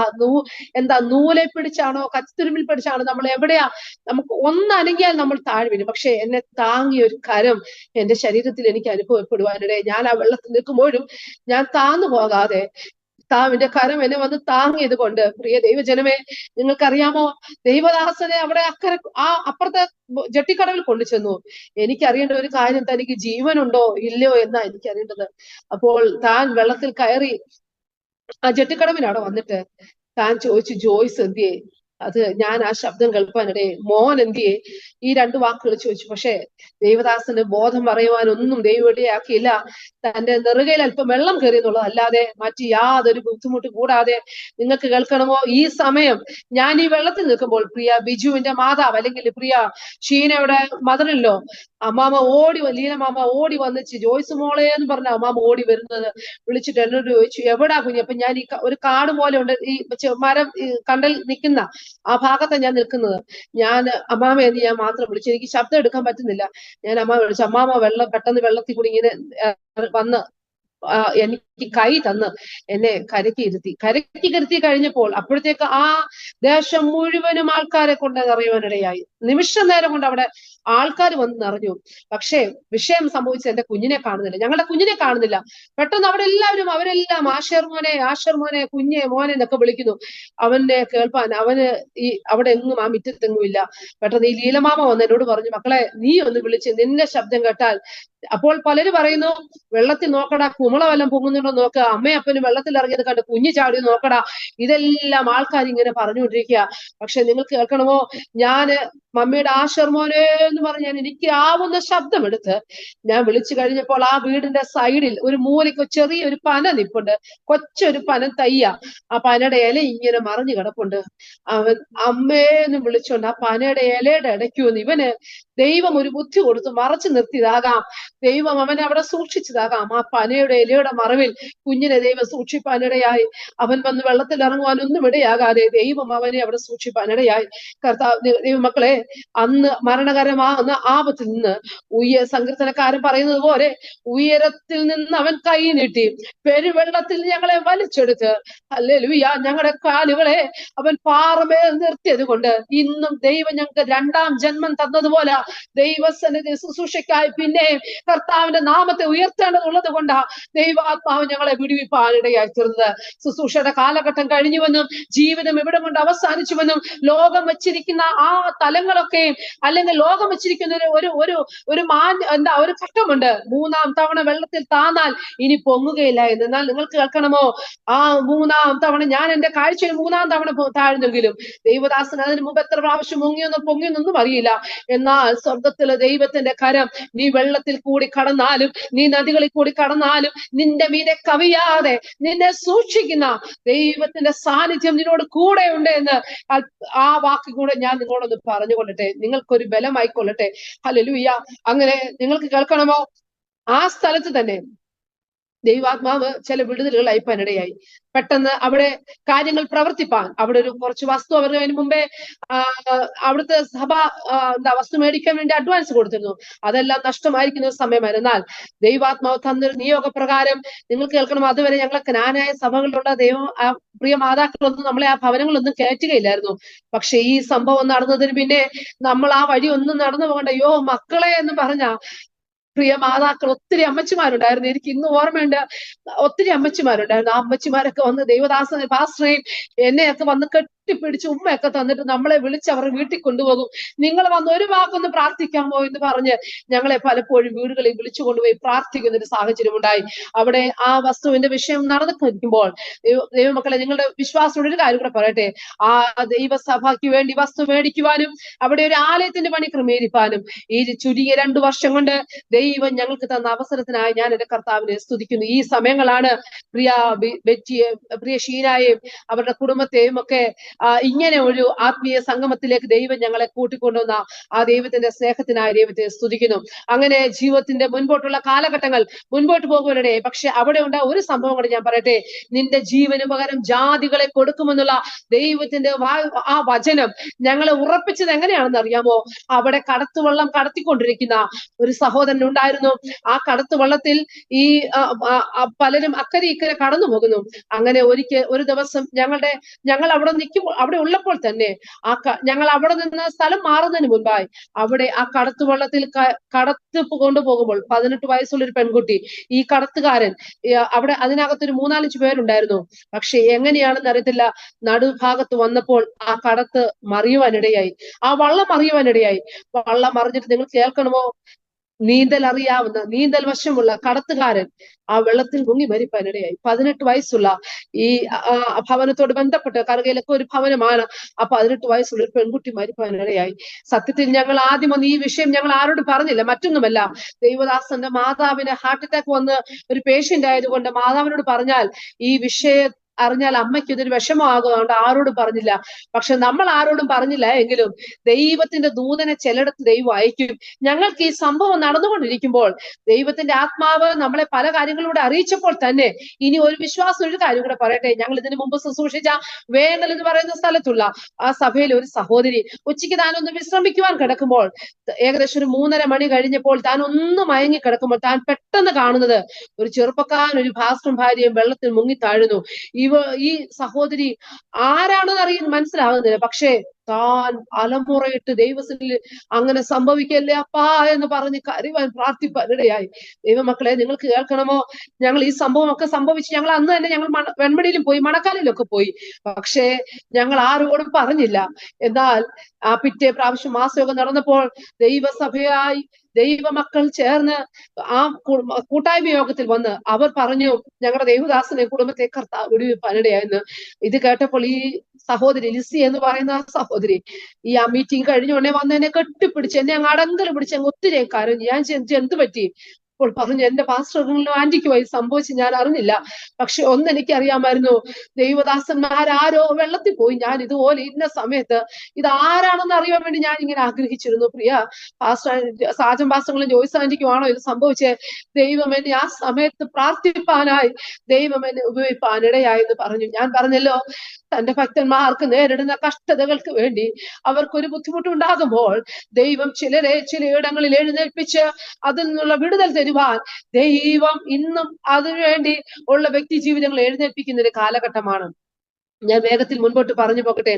അങ്ങനെ കർത്താവ് ആ ത്തിൽ നിന്ന് ദൈവം ഞങ്ങളെ വിടുവിപ്പാനിടെ അങ്ങനെ ഞങ്ങൾ ശുശ്രൂഷയുള്ള ബന്ധത്തിൽ മറ്റ് പല സ്ഥലങ്ങളിൽ കടന്നു വന്നു. ഒത്തിരി കാര്യങ്ങൾ പറയുവാനുണ്ടെങ്കിലും ഇനി എന്റെ ജീവിതത്തിൽ ദൈവം ചെയ്ത ഒരു വിടുതലോട് ഞാൻ പറയട്ടെ. പല വിടുതലുണ്ട്, എന്നാൽ ദൈവം തന്ന ഒരു രോഗസൗഖ്യത്തെ കുറിച്ച് പറഞ്ഞില്ല എങ്കിൽ ഞാൻ ദൈവത്തോട് കാണിക്കുന്നത് നന്ദികേടാ. ഞങ്ങൾ അത് കഴിഞ്ഞ് വെണ്ണിക്കുളത്ത് നിന്ന് ഞങ്ങൾ കുറ്റപ്പുഴ ദേശത്ത് വന്നു. കുറ്റപ്പുഴയെ ഞങ്ങൾ ശുശ്രൂഷയ്ക്ക് ഞങ്ങൾ കടന്നു വരുമ്പോൾ അതുവരെ ഞങ്ങളുടെ മാതാവ്, വെണ്ണിക്കുളം വരെ ഞങ്ങളുടെ മാതാവ് ഞങ്ങളോടൊപ്പം ഉണ്ടായിരുന്നു. മാതാവിനെ ശുശ്രൂഷിപ്പാനുള്ള ഭാഗ്യമൊക്കെ ദൈവം തന്നു. പാഴ്സലിൽ കിടന്നാണ് മാതാവ് മരിച്ചത്. ഞങ്ങൾ പ്രാർത്ഥിച്ച് ആമേൻ പറയുമ്പോൾ ദൈവദാസന്റെ മാതാവ് ഈ ലോകത്ത് യാത്ര പറഞ്ഞു. അങ്ങനെ ഞങ്ങൾ കുറ്റപ്പുഴ ദേശത്ത് കടന്നു വരുമ്പോൾ ശുശ്രൂഷയിലായിരിക്കുമ്പോൾ സംഭവിച്ചൊരു കാര്യം, ഞാൻ നല്ല ആക്റ്റീവായ കാര്യങ്ങളൊക്കെ ഞാൻ ചെയ്തു പോകുമ്പോൾ 2013 ജൂൺ മാസം 16-ാം തീയതി അന്ന് പകലൊരു കല്യാണം, ഞങ്ങളുടെ ചർച്ചിൽ തന്നെ ഒരു വിവാഹം ഉണ്ടായിരുന്നു. അതിനെല്ലാം പോയി കാര്യങ്ങളെല്ലാം കഴിഞ്ഞു വന്നു. പക്ഷെ 16-ാം തീയതി ആയപ്പോൾ എനിക്കറിയില്ല, എനിക്ക് ഒരു ഭാഗം മുഴുക്കെ എനിക്ക് വേദന, എനിക്ക് കാല് കുത്താൻ വയ്യ, നടക്കാൻ വയ്യ, ഇരിക്കാൻ വയ്യ, കിടക്കാൻ വയ്യ, എനിക്ക് ഇരിക്കുമ്പോൾ കിടക്കണം, അങ്ങനെ ഞാൻ വല്ലാതെ ഭാരപ്പെട്ടു. അന്ന് വൈകിയ സമയം കഴിഞ്ഞ് ഞാൻ കയറി കട്ടിൽ കിടന്നു കഴിഞ്ഞപ്പോൾ എനിക്ക് എന്താ പറയേണ്ടത്, ആരോട് എനിക്ക് സംസാരിക്കാൻ വയ്യ. പക്ഷേ എനിക്ക് വല്ലാത്ത വേദന, എനിക്ക് വല്ലാത്ത ബുദ്ധിമുട്ട്. പിന്നെ ഒരാളുടെ സഹായമില്ലാതെ എനിക്ക് എഴുന്നേൽക്കാൻ വയ്യാത്തൊരു സാഹചര്യം. അന്ന് രാത്രിയിൽ അവിടെ അടുത്തുള്ള TMM ഹോസ്പിറ്റലിലെ ദേവദാസനും കുഞ്ഞുങ്ങളും എന്നെ കൂടെ കൊണ്ടുപോയി. അത് കഴിഞ്ഞ് ദൈവം ഞങ്ങൾക്കൊരു മോളെ തന്നു കേട്ടോ. മോളെ തന്നതിന് പുറകിലും ഒരു വിഷയമുണ്ട്, എങ്കിൽ ഞാൻ അതിലേക്ക് പോകാതെ ഞാൻ ഈ ഭാഗത്തേക്ക് വരട്ടെ. അങ്ങനെ ഈ TMM ഹോസ്പിറ്റലിൽ ചെന്നപ്പോൾ, TMM ഹോസ്പിറ്റലിൽ ചെന്ന ആ സമയത്ത് ഇഞ്ചക്ഷൻ എടുക്കും, അല്പം ശാന്തത വരും, ഞാൻ തിരിച്ച് പാഴ്സലേജ് വരും. അങ്ങനെ ചില 1-2 ആഴ്ചകൾ മുൻപോട്ട് പോയി. നിങ്ങൾ കേൾക്കണമോ, ഈ രോഗം എനിക്ക് കൂടിയതല്ലാതെ ഇത് കുറയുന്നില്ല. അപ്പോൾ ഡോക്ടറെ കണ്ടപ്പോൾ ഡോക്ടർ ഷെറി എന്നോട് പറഞ്ഞു, എന്താ പരിപാടി, ഇതുപോലെ പ്രവർത്തനത്തില. അപ്പോൾ അദ്ദേഹം എന്നോട് പറഞ്ഞത്, സോഷ്യൽ സർവീസ് കാര്യങ്ങളെല്ലാം നിർത്തിവെച്ചിട്ട്, എല്ലാ പരിപാടികളും നിർത്തിവെച്ചിട്ട് എത്രത്തോളം റെസ്റ്റ് എടുക്കാമോ അത്രത്തോളം റെസ്റ്റ് എടുക്കുക, അല്ലെങ്കിൽ ബെൽറ്റ് ഇട്ട് കിടക്കുക, അല്ല എങ്കിൽ ചെയ്യേണ്ടത് ഓപ്പറേഷന് വിധേയാകുക. ഇതാണ് ആദ്യമേ ഡോക്ടർ എന്നോട് പറഞ്ഞ കാര്യം. അങ്ങനെ പെട്ടെന്ന് ചിന്ത വന്നു. ദൈവാത്മാവ് ഒരു പ്രേരണ തന്നതനുസരിച്ച് ചെങ്ങന്നൂരുള്ള ഒരു ആയുർവേദ ഹോസ്പിറ്റലിൽ നമ്മള് തിരുമുവാൻ അല്ലെങ്കിൽ കിഴി കുത്തുവാൻ വേണ്ടി വന്നു. ഏകദേശം 12 ദിവസം വേണ്ടത് ചികിത്സ ചെയ്തു. 12 ദിവസം ഞാൻ റെസ്റ്റ് എടുത്തു. അത് കഴിഞ്ഞ് ഏകദേശം കുറച്ച് ദിവസം കൂടി ഞാൻ റെസ്റ്റ് എടുത്തു. അപ്പോൾ ഇങ്ങനെ മാസങ്ങളാകുന്നു, ദിവസങ്ങൾ കഴിയുന്നു, അത് മാസങ്ങളാകുന്നു. ഞാൻ ഇങ്ങനെ റെസ്റ്റ് എടുത്തു കഴിഞ്ഞപ്പോൾ എനിക്ക് ഏകദേശം ഒരു ആശ്വാസം തോന്നിയപ്പോൾ ഞാൻ ബൈക്കിന്റെ പുറകിലിരുന്ന്, ഞങ്ങൾ നിരണത്തൊരു ഭവനമുണ്ട് നമ്മുടെ അവിടെ ചർച്ചിൽ വരുന്ന, ആ ഭവനത്തിൽ ഞാൻ പോയെന്ന് എനിക്കറിയാം. പക്ഷെ തിരികെ എനിക്ക് വീട്ടിൽ വണ്ടിയിലിരുന്ന് എനിക്ക് വരാൻ ആ വേദന അതേപടി ഇളകുവാനിടയായി. അങ്ങനെ പിന്നെയും ഹോസ്പിറ്റലിൽ ചെന്ന് കഴിഞ്ഞപ്പോൾ ഫിസിയോതെറാപ്പി ചെയ്യുവാനിടയായി. ഫിസിയോതെറാപ്പി ചെയ്തപ്പോഴും ദിവസങ്ങൾ ഇങ്ങനെ ഫിസിയോതെറാപ്പി ചെയ്യുന്നു എന്നുള്ളതല്ലാതെ ഒരു വിടുതൽ കിട്ടുന്നില്ല. അപ്പോൾ സംഭവിച്ചത്, എനിക്കിത് സംഭവിക്കുന്നതിന് മുൻപേ, അതിന്റെ ഒരു 3 ആഴ്ചക്ക് മുൻപേ ദൈവാത്മാവ് എന്നെ ഒരു ദർശനം കാണിപ്പാനിടയെ എന്നെ കാണിച്ചൊരു ദർശനം, ആ ആലയത്തോടും അവിടുത്തെയുള്ള ശുശ്രൂഷയോടും അവിടുത്തെയുള്ള ദൈവസഭയ്ക്കും എതിരായി നിൽക്കുന്ന ഒരു പൈശാചിക മേഖല. അത് ഞാൻ കാണുന്ന ഒരു ഭയങ്കര ഒരു ശക്തി, അത് എന്നെ വന്ന് കീഴ്പ്പെടുത്താൻ നോക്കുമ്പോൾ ഞാൻ അതിനെ കുതറി അകത്ത് കയറി കഴിഞ്ഞപ്പോൾ അത് എന്നോട് പറയുന്ന ഒരു ശബ്ദം, ഒന്നുകിൽ നിന്നെ ഈ ദേശത്ത് നിന്ന് ഞാൻ ഓടിക്കും, അല്ലെങ്കിൽ നിന്നെ ഞാൻ പൂർണ്ണമായി കിടപ്പിലാക്കും, നിന്റെ ശബ്ദം ഞാൻ താഴ്ത്തും. എന്നോട് വാദിച്ചൊരു ശക്തിയാ, നിന്റെ ശബ്ദം ഞാൻ ഇല്ലാതാക്കും, അല്ലെങ്കിൽ നിന്നെ ഈ ഭൂമിയിൽ നിന്ന് തുടച്ചു കളയും, അല്ലെങ്കിൽ ദേശം ഓടിക്കും. ഇങ്ങനെ ചില വെല്ലുവിളികൾ ഞാൻ ഇങ്ങനെ കേൾക്കുവാനിടയായി. അപ്പോൾ ഞങ്ങൾ ആ ദിവസത്തിൽ പ്രാർത്ഥിച്ചുകൊണ്ടിരുന്നു. അപ്പോൾ ഞങ്ങൾ ചിന്തിച്ചു, കുറച്ച് ദിവസം ദൈവത്തിൽ ഉപവസിക്കണം, പ്രാർത്ഥിക്കണം എന്നൊക്കെ ചിന്തിപ്പാനിടയായി. നിങ്ങൾ കേൾക്കണം, അത് കഴിഞ്ഞ് 2 ആഴ്ച കഴിഞ്ഞപ്പോഴാണ് ഈ സംഭവം, 3-ാമത്തെ ആഴ്ചയാണ് ഈ സംഭവം നടക്കുന്നത്. അങ്ങനെ ഈ സംഭവം നടന്ന് ഞാനിങ്ങനെ രോഗിയായി എന്ന് പറയുമ്പോൾ ആർക്കും വിശ്വസിക്കാൻ കഴിയുന്നില്ല. കാരണം അന്ന് പകലും എന്നെ കണ്ടവർ, എന്റെ പിതാവും എന്നെ അന്ന് പകല് കണ്ടതാ. എന്റെ പിതാവിന് പോലും വിശ്വസിക്കാൻ കഴിഞ്ഞില്ല. എന്റെ പിതാവ് എന്നെ വിളിച്ച് ഞാൻ സംസാരിച്ചപ്പോൾ പറഞ്ഞു, മക്കളെ, സാധാരണ സ്ത്രീകൾക്കൊക്കെ ഒരു നടുവേനൊക്കെ വരുന്നതാ, അതായിരിക്കും, അല്ലെങ്കിൽ നിനക്ക് ഇന്ന് കണ്ടിട്ടും യാതൊരു പ്രശ്നമില്ലല്ലോ, പിന്നെന്താ നീ ഇങ്ങനെ പറയുന്നത്? പക്ഷേ ദിവസങ്ങൾ കഴിയുന്തോറും എന്റെ വേദന വർദ്ധിക്കുക. ഫിസിയോതെറാപ്പി ചെയ്യുമ്പോൾ ഒരു ആശ്വാസം, പിന്നെയും. അപ്പോൾ നമുക്ക് ധനം നഷ്ടമാകുന്നു. അപ്പോൾ ഞങ്ങൾ ഇങ്ങനെ ദൈവത്തിൽ ചിന്തിക്കുക. പക്ഷേ എന്റെ ഹസ്ബൻഡ് ആകുമ്പോൾ എന്റെ കാര്യം നോക്കണം, കുഞ്ഞുങ്ങളുടെ കാര്യം നോക്കണം, സഭയുടെ കാര്യം നോക്കണം. എനിക്ക് ഇത് കാണുമ്പോൾ ആകെ അസ്വസ്ഥത. ഞാൻ വല്ലാതെ മാനസികമായും ഈ കിടക്കയിൽ ഞാൻ ഇങ്ങനെ കിടക്കുമ്പോൾ ഒരു ദിവസം ആ സമയമായപ്പോഴാണ് ഒരു ദേവദാസൻ, ഇതിനു മുൻപേ പാസ്റ്റർ പറഞ്ഞിരുന്നു നമ്മുടെ അവിടെ മീറ്റിങ്ങിന് ഒന്ന് വരണമെന്ന് ക്ഷണിച്ചിരുന്നു. പക്ഷെ 2ാമത് ക്ഷണിക്കാൻ പാസ്റ്റർ മറന്നുപോയി. പക്ഷെ ആ ദേവദാസൻ ഓർത്തിട്ട് അദ്ദേഹം തലേ ദിവസം വിളിച്ചു ചോദിച്ചു, സാജൻ പാസ്റ്ററെ, നാളെ ഇവിടെ മീറ്റിംഗ് ഇല്ലേ, ഇതുപോലെ പറഞ്ഞിരുന്നല്ലോ. അപ്പോൾ എന്തായാലും പാസ്റ്റർ കടന്നു വരട്ടെ, ശുശ്രൂഷിക്കട്ടെ. ആ ദേവദാസൻ കടന്നു വന്നു, ശുശ്രൂഷിക്കുന്ന സമയത്ത് ശുശ്രൂഷിക്കാൻ വരുമ്പോൾ അപ്പോൾ ഞാൻ ചെയ്യുന്നത് എങ്ങനെ അറിയാമോ, ബെൽറ്റ് ഇട്ടിട്ടുണ്ട്. ഞാൻ കുഷ്യൻ വെച്ച് എന്നെ മുകളിൽ കൊണ്ടുവന്ന് ഇങ്ങനെ കൈയുള്ള കസറിൽ എന്നെ ഇങ്ങനെ ഇരുത്തും. ഞാൻ ഇങ്ങനെ കുഷ്യനൊക്കെ ഇട്ടിരിക്കും. ഇതാണ് എനിക്ക്, ഇങ്ങനെ ഇരിക്കുകയല്ലാതെ എനിക്ക് കുനിഞ്ഞോ ഒരു കാര്യം. അപ്പോൾ എന്റെ ഏത് കാര്യം ചെയ്യണമെങ്കിൽ എന്നോടൊപ്പം ഒരാൾ ഉണ്ടെങ്കിൽ മാത്രമേ എന്റെ എല്ലാ കാര്യങ്ങളും എനിക്ക് ഗ്ലാസ് വെള്ളം പോലും എടുത്ത് കുടിക്കണമെങ്കിൽ എനിക്കൊരാളുടെ സഹായം വേണം. ആ ഒരു അവസ്ഥയിലാണ് ഞാൻ. അപ്പോൾ മാസങ്ങൾ ഇങ്ങനെ മുമ്പോട്ട് പോകുന്നു. ഈ ദേവദാസൻ വന്ന ആലോചന പറഞ്ഞു, ദൈവത്തിന് നിങ്ങൾ തീരുമാനിച്ചൊരു പ്രാർത്ഥനയുണ്ട്, ആ പ്രാർത്ഥന നിങ്ങൾ നടത്തണം. ആ ഉപവാസം ഞങ്ങൾ ആരോടും പറഞ്ഞിട്ടില്ല, ഞങ്ങൾ മാത്രമേ ചിന്തിച്ചിട്ടുള്ളായിരുന്നു. എന്നാൽ ആ ദേവദാസൻ ദൈവസഭയുടെ മധ്യത്തിൽ വെച്ച് എന്നോട് ആരംഭത്തിൽ തന്നെ വന്ന ആലോചന പറഞ്ഞു, നിന്നെ ഒന്നുകിൽ ഈ ദേശത്ത് നിന്ന് ഓടിക്കും, അല്ലെങ്കിൽ നിന്നെ കിടപ്പിലാക്കും, അല്ലെങ്കിൽ നിന്റെ ശബ്ദത്തിനെതിരെ നിൽക്കുന്ന ഒരു ഒരു ശക്തി നിന്നെ രോഗിയാക്കി. ഇതൊരു രോഗമല്ല, ഒരു ഗ്ലാസ് വെള്ളം പോലും നിന്നെ കൊണ്ട് എടുപ്പിക്കില്ല എന്ന് പറഞ്ഞ് വാദിക്കുന്ന ഒരു രോഗാത്മ ശക്തിയാണ്. അതിന്റെ മേൽ നീ ജയമെടുക്കണം. അതുകൊണ്ട് നീ പ്രാർത്ഥിച്ച് നിങ്ങൾ ആഗ്രഹിക്കുന്ന ഉപവാസം നടത്തണമെന്ന് പറയുവാനിടയായി.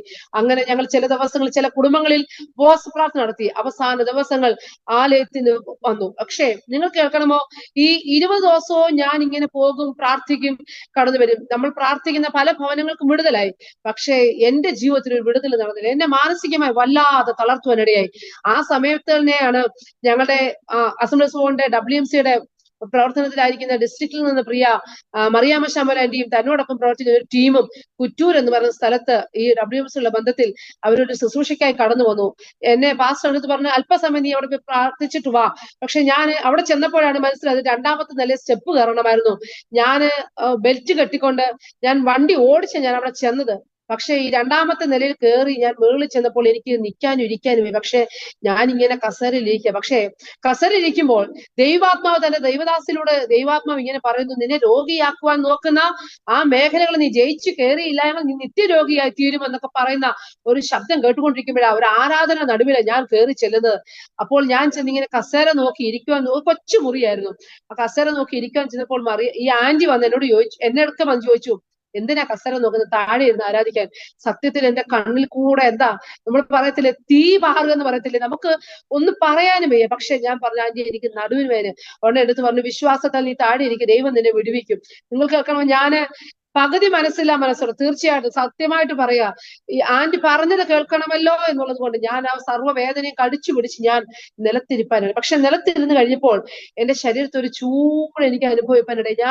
എന്നോട് പറഞ്ഞു, വിശ്വാസത്താൽ ഈ ബെൽറ്റ് അടിച്ചു മാറ്റാൻ പറഞ്ഞു. ഞാൻ ആ ബെൽറ്റ് അവിടെ വെച്ച് തന്നെ ഞാൻ അഴിച്ചു മാറ്റി. എന്നിട്ട് ഞാൻ അവിടെ ഇങ്ങനെ ഇരുന്ന് ആരാധിച്ചു. എന്നാലും നമ്മൾക്ക് ഇല്ല, പഴയ കാലത്തെ അമ്മച്ചിമാരുടെ കാര്യം പറഞ്ഞതുപോലെ എന്താ വിശ്വാസം, ഇത് പോയോ എന്നൊരു ചിന്ത, ഒരു അവിശ്വാസം, ഒരു സംശയം എന്റെ ഉള്ളിൽ വന്നു. ഞാൻ അങ്ങനെ തിരിച്ചു ഭവനത്തിൽ വന്നു. ഈ മീറ്റിംഗ് കഴിഞ്ഞ് ഞാൻ ഭവനത്തിൽ വന്നു. ഞാൻ പാസ്റ്ററോട് പറഞ്ഞു, ഇതുപോലെ ഇങ്ങനെ ബെൽറ്റ് ഒക്കെ അടിച്ചു, ഇനി എനിക്ക് ആശ്വാസമുണ്ട്. പക്ഷെ പിന്നെയും ആ വലിയ കഠിനമായ വേദന മാറി. എന്നാലും എനിക്ക് പൂർണ്ണമായ ഒരു സ്വാതന്ത്ര്യത്തോടെ എന്റെ കാര്യങ്ങൾ ചെയ്യാൻ പറ്റുന്നില്ല. അപ്പോൾ ഞങ്ങൾ അങ്ങനെ ആ ഉപവാസം പ്രാർത്ഥന കഴിയുന്ന 20ാമത്തെ ദിവസം രാത്രിയിൽ ഞാൻ ഇങ്ങനെ വിശ്രമിപ്പാനായി കടന്നപ്പോൾ ഇവരെല്ലാം ഉറങ്ങിക്കഴിഞ്ഞപ്പോൾ ഞാൻ ദൈവത്തോട് ചില കാര്യങ്ങൾ സംസാരിക്കാനിടയായി. ഞാൻ ദൈവത്തോട് ചോദിച്ച ഒരു ചോദ്യം, കർത്താവേ, പ്രാർത്ഥിച്ച ഭവനങ്ങൾക്കും വ്യക്തി ജീവിതങ്ങൾക്കൊക്കെ വിടുതൽ കൊടുത്തു. നാളെ ഞാൻ ജനത്തിന് മുമ്പിൽ ഒരു ചോദ്യചിഹ്നമായി തീരരുത്. കാരണം കർത്താവ് എനിക്ക് ആയുസ് തരുന്നെങ്കിൽ ആരോഗ്യത്തോടെ തരണം, ഇല്ല എങ്കിൽ നീ എന്നെ ഭൂമിയിൽ നിന്ന് തിരികെ നിന്റെ സന്നിധിയിലേക്ക് വിളിക്കണം. ഞാൻ ദൈവത്തോട് ഇങ്ങനെ പ്രാർത്ഥിച്ചു. കാരണം ചെറിയ പ്രായം, ഈ ചെറുപ്രായത്തിൽ ഞാൻ ഇങ്ങനെ രോഗിയായി, ഒരു നിത്യരോഗിയായി കിടന്നാൽ ദൈവത്തിന്റെ നാമം ദുഷിക്കപ്പെടുകയുള്ളൂ. കർത്താവെ, നിന്റെ വിടുതലിന്റെ കാര്യം എന്റെ ശരീരത്തിൽ പൂർണ്ണമായുള്ള സൗഖ്യം, അല്പസൗഖ്യമല്ല, ഒരു പൂർണ്ണ സൗഖ്യം എനിക്ക് തരണമെന്ന് ഞാൻ ഇങ്ങനെ ദൈവത്തോട് രാത്രി 2:30 വരെ ഞാൻ ഇങ്ങനെ പറഞ്ഞു. നിങ്ങൾക്കൊക്കെ 2:30 കഴിഞ്ഞ് ഞാൻ അന്ന് ശാന്തമായി ഉറങ്ങുവാനിടയായി. പിറ്റേ ദിവസം രാവിലെ കാര്യങ്ങൾ അത്യാവശ്യം ദൈവദാസൻ കാര്യങ്ങളെല്ലാം ക്രമീകരിച്ച് ഇതുപോലെ തന്നെ എന്നെ മുകളിൽ കുഷ്യനൊക്കെ കൊണ്ട് ഇട്ട് എന്നെ ഇരുത്തുവാനിടയായി. അങ്ങനെ പ്രാർത്ഥന ആരംഭിച്ചു. പാട്ടുപാടി, രണ്ടാമത്തെ പാട്ട് പാടുമ്പോൾ യാക്കോബിൻ ദൈവമെന്ന് നമുക്കുള്ളവൻ, ആ പാട്ട് ഇങ്ങനെ പാടി തുടങ്ങി. ആ പാട്ടുപാടി ആരാധന പാട്ടുപാടി ഒരാവർത്തി പാടി. രണ്ടാമത്തെ ആവർത്തി വന്നപ്പോൾ ഹാലെലുയ, അവൻ ആത്മരക്ഷകൻ, ഹാലെലുയ, അവൻ സൗഖ്യദായകൻ. ഈ കോറസ് ഇങ്ങനെ എടുത്തെടുത്ത് പാടുവാനിടയായി. ദൈവജനമേ, നിങ്ങൾക്ക് കേൾക്കണമോ, ഈ കോറസ് 1-2 തവണ പാടി എന്നുള്ളത് എനിക്ക് മനസ്സിലാക്കുവാനിടയായി. പക്ഷേ പിന്നെ ഞാൻ മനസ്സിലാക്കുന്ന ആ ആരാധനയുടെ അന്തരീക്ഷം ഏകദേശം 1/4 മണിക്കൂറിലേക്ക് ആരാധനയുടെ അന്തരീക്ഷം മാറുവരുടെ ജനമൊക്കെയും അവിടെ ആരാധന ഭയങ്കരമായിട്ട് അങ്ങ് വെളിപ്പെട്ടു. ആരാധന വെളിപ്പെട്ട് കഴിഞ്ഞപ്പോൾ ആരാധന ഇങ്ങനെ നിർത്തുവാൻ കഴിയാത്ത രീതിയിൽ ആരും ചെന്ന് ആരുടെ തലയിലോ ഒന്നും തൊടുന്നില്ല. പക്ഷെ ഒരാത്മ സാന്നിധ്യം അവിടെ ഇറങ്ങിയിട്ട് ഒരു വലിയൊരു കവിഞ്ഞൊഴുക്ക് ആരാധിച്ചു കൊണ്ടിരിക്കുമ്പോൾ എനിക്ക് ഫീൽ ചെയ്തൊരു കാര്യം, എന്റെ ഈ ഉച്ച മുതൽ ഒരു കരം വന്ന് എന്നെ ഇങ്ങനെ തലോടി, എന്റെ നടുവിലൂടെ ഇങ്ങനെ തലോടി, എന്റെ കാലിലൂടെ ഇങ്ങനെ തലോടി മാറുന്ന എനിക്ക് ഫീൽ ചെയ്തു. പിന്നെ സംഭവിച്ചത്, ആരാധന കഴിഞ്ഞപ്പോൾ എന്റെ അടുക്കൽ സാധാരണ ആരാധന കഴിയുമ്പോൾ എന്റെ അപ്പുറത്തും ഇപ്പുറത്തും ആന്റിമാരൊക്കെ ഇരിപ്പുണ്ട്. അവരിങ്ങനെ ആത്മാവിൽ എന്നെ ബലപ്പെടുത്തുന്ന രീതിയുണ്ട്. പക്ഷെ ഞാൻ ഈ ആരാധന കഴിഞ്ഞ് ഞാൻ കണ്ണു തുറക്കാതെ ഞാൻ അപ്പുറത്തും ഇപ്പുറത്തും ഇരിക്കുന്ന ആന്റിമാർക്ക് കൈ കൊടുക്കാൻ നോക്കുമ്പോൾ എനിക്ക് കൈ കിട്ടുന്നില്ല. ഞാനിങ്ങനെ കണ്ണു തുറന്ന് ഞാൻ നോക്കിയപ്പോൾ എനിക്ക് വിശ്വസിക്കാൻ കഴിഞ്ഞില്ല. എന്റെ ഈ കരം വന്ന് എന്നെ തൊട്ട് കഴിഞ്ഞപ്പോൾ ഞാൻ എന്റെ മുട്ട് മടക്കി ഞാൻ മുട്ടുമേലിരുന്ന് എന്റെ ദൈവത്തെ താഴെ ഇരുന്ന് ആരാധിക്കുന്ന ഒരു സാഹചര്യമാണ് എനിക്ക് എന്റെ ശരീരത്തിൽ അനുഭവപ്പെടുവാനിടയായത്. ആ കരം വന്ന് എന്നെ അന്ന് തൊട്ട് ദൈവം എന്നെ സൗഖ്യമാക്കുവാനിടയായി. ആ വിടുതൽ ഞാൻ പ്രാപിച്ചു കഴിഞ്ഞപ്പോൾ ഈ ആന്റിമാർക്കും അതിശയമായി പോയി. കാരണം ഞാൻ മുട്ടുമേൽ ഇരുന്ന് ആരാധിക്കുന്ന കണ്ടപ്പോൾ ഇവർ പെട്ടെന്ന് എന്നെ തട്ടി വിളിച്ചിട്ട് പറഞ്ഞു, ആന്റി കസേര ഇരിക്കും. ഞാൻ പറഞ്ഞില്ല, ദൈവം എന്നെ വിടുവിച്ചു. ദൈവദാസൻ അവിടെ നോക്കി, ഞാൻ എന്തിയെ, എന്നെ കാണുന്നില്ല. പാസ്റ്റർ ആദ്യം വിചാരിച്ചു ഞാൻ എവിടെയാ താഴെ വേദന വന്ന് ഞാൻ താഴെ വല്ല ഇറങ്ങിപ്പോയെന്ന് ചിന്തിച്ചു. പക്ഷെ പിന്നീട് നോക്കിയപ്പോഴാ മനസ്സിലായി ഞാൻ താഴെ മുട്ടുമേലിരുന്ന് ആരാധിച്ചുകൊണ്ടിരിക്കുക. പ്രിയ ദൈവജനമേ, എന്റെ കർത്താവിന്റെ കരം, ദൈവത്തിന്റെ കരം എന്നെ വന്ന് തൊട്ട് തലോടിപ്പോയി. അതോടുകൂടി എന്റെ ആ നടുവിന്റെ വേദന, ഞാൻ പറഞ്ഞല്ലോ, ഡോക്ടർ എന്നോട് പറഞ്ഞത് ഈ വേദന ഇവിടെ കൊണ്ട് അവസാനിക്കുന്നില്ല എങ്കിൽ നീ ഓപ്പറേഷന് വിധേയാകണം. ഞാൻ ദൈവത്തോട് പ്രാർത്ഥിച്ച ഒറ്റ പ്രാർത്ഥന, കർത്താവെ, ഈ ലോകത്തിന്റെ കത്തി എന്റെ ശരീരത്തിൽ തൊടാതെ വേണം, ദൈവത്തിന്റെ കരം തൊട്ട് നീ എന്നെ സൗഖ്യമാക്കണമെന്ന് ദൈവസന്നിധിയിലാണ് ഞാൻ പ്രാർത്ഥിപ്പാനിടയായി തീർന്നത്. നിങ്ങൾക്ക് കേൾക്കണമോ പ്രിയ ദൈവജനമേ? ദൈവത്തിന്റെ ആത്മാവ് എന്നെ തൊട്ട് സൗഖ്യമാക്കി, ദൈവം എന്നെ വിടുവിപ്പാനിടയായി. വേഗത്തിൽ ഞാൻ പറഞ്ഞുകൊള്ളട്ടെ, അന്ന് ദൈവം എനിക്ക് തന്ന വിടുതലിന്റെ ഒരു ഒരു ഒരു അടയാളം എന്ന് പറയുന്നത്, ദൈവം ഞങ്ങളുടെ കുടുംബജീവിതത്തെ അനുഗ്രഹിച്ച് മൂന്നാമത് ദൈവം എനിക്കൊരു തലമുറയെ തന്നു.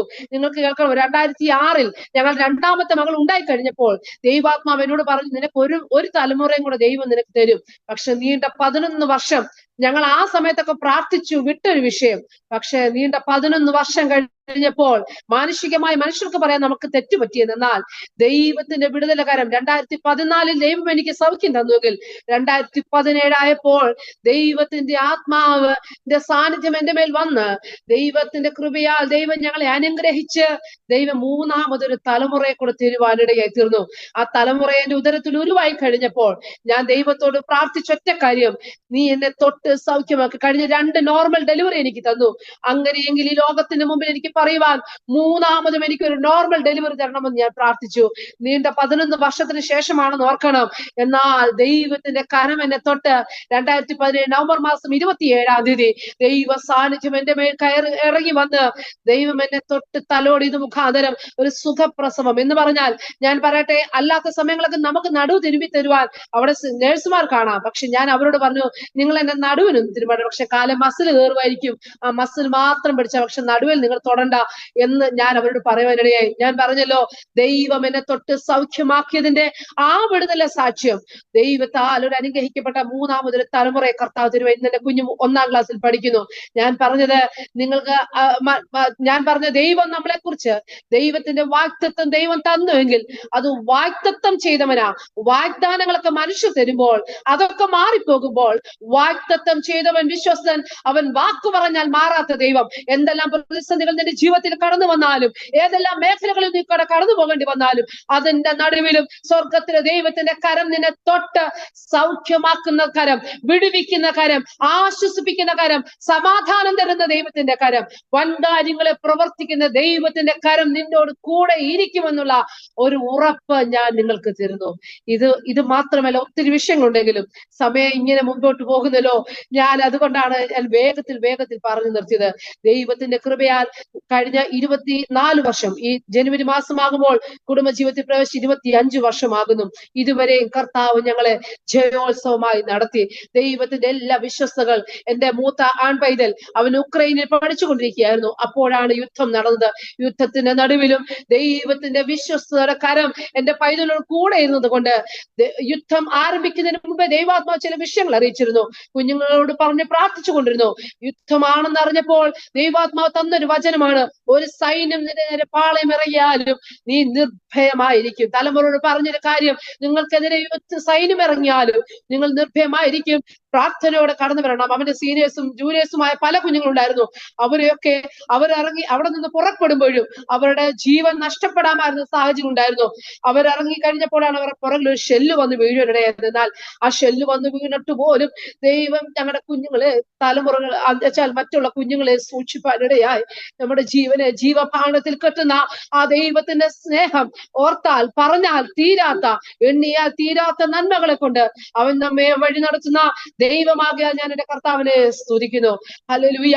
ഈ ജീവിതത്തിന്റെ സാക്ഷികൾ കേൾക്കുന്ന ഓരോ പ്രിയപ്പെട്ടവർക്കും ഇതൊരു അനുഗ്രഹമായി തീരട്ടെ. രോഗസൗഖ്യം നൽകി തരുന്ന കർത്താവ്, നിന്റെ ജീവിതത്തിൽ നേരിടുന്ന അനർത്ഥങ്ങളുടെ നടുവിൽ നിന്നെ വെടിവെക്കുന്ന കർത്താവ്, നിന്നോടുള്ള വാഗ്ദത്തങ്ങൾ പറഞ്ഞാൽ അത് ഊവ എന്ന് പറഞ്ഞാൽ ഊവ എന്ന് മാത്രമാകുന്ന ദൈവത്തിന്റെ വാഗ്ദത്തങ്ങൾ നമുക്ക് വിശ്വസിക്കാം. നമുക്ക് ദൈവത്തിനെ മുന്നേറാം. ഈ വചനങ്ങളാൽ, ഈ സാക്ഷ്യങ്ങളാൽ കർത്താവ് നിങ്ങളെ ഓരോരുത്തരെയും ധൈര്യപ്പെടുത്തുകയും അനുഗ്രഹിക്കുകയും ചെയ്യുമാറാകട്ടെ. ഇങ്ങനെ അവസരം ഒരുക്കി തന്ന കർത്താവിന്റെ ദാസിയോടുള്ള നന്ദി വന്ദനം അറിയിക്കുന്നു. നിങ്ങളുടെ പ്രവർത്തനങ്ങളെയും കർത്താവ് മേൽക്കുമേൽ അവിടുന്ന് അനുഗ്രഹിക്കുമാറാകട്ടെ. ആമേൻ. God bless you. ആമേൻ. ആമേൻ. Thank you sister. ഞാൻ ഇങ്ങനെ ആത്മാവിലായിരിക്കുകയായിരുന്നു. എണ്ണിയാൽ തീരാത്ത നന്മകൾ. ആ പാട്ട് എന്റെ മനസ്സിൽ ഇങ്ങനെ ഞാൻ ആത്മാവിൽ ഇങ്ങനെ ആരാധിക്കുകയായിരുന്നു. കാരണം ജീവിതത്തിൽ ദൈവം ചെയ്ത വിടുതലുകൾ എത്ര വർണ്ണിച്ചാലും മതി വരികയില്ല. എണ്ണിയാൽ തീരാത്ത നന്മകൾ തന്ന് എന്നെ നടത്തുന്ന ഒരു ദൈവമുണ്ട് എന്ന് ആരുടെയും മുൻപിൽ ലജ്ജ കൂടാതെ സാക്ഷിക്കുവാൻ അവൻ നമ്മെ സഹായിച്ച വിധം എത്ര വലിയതാണ്. ഹല്ലേലൂയ. മരണകരമായ അനുഭവങ്ങളുടെ നടുവിലൂടെ കടന്നു പോകേണ്ടി വന്നിട്ടും വിടിവിച്ച ദൈവത്തിന്റെ കരം. ഹല്ലേലൂയ. അത് വാക്ക് പറഞ്ഞവൻ, മാറാത്തവൻ, വാഗ്ദത്തം ചെയ്തവൻ, വിശ്വസ്തൻ. ഹല്ലേലൂയ. ആമേൻ. ഇന്ന് രാത്രികാലം ഹല്ലേലൂയ തന്റെ ദാസിയെ കർത്താവെ അങ്ങയുടെ ബലമുള്ള കരങ്ങളിലേക്ക് സമർപ്പിക്കുകയാണ്. കർത്താവെ ആമേൻ. ഇന്ന് രാത്രികാലം അവിടുത്തെ ശക്തിയേറിയ വേലയ്ക്കായി കർത്താവ് ഉപയോഗിക്കുന്ന വിധങ്ങൾക്കായിട്ട് സ്തോത്രം. പിന്നെയും ബലമുള്ള കരങ്ങളിൽ വഹിച്ചു കൊള്ളണമേ.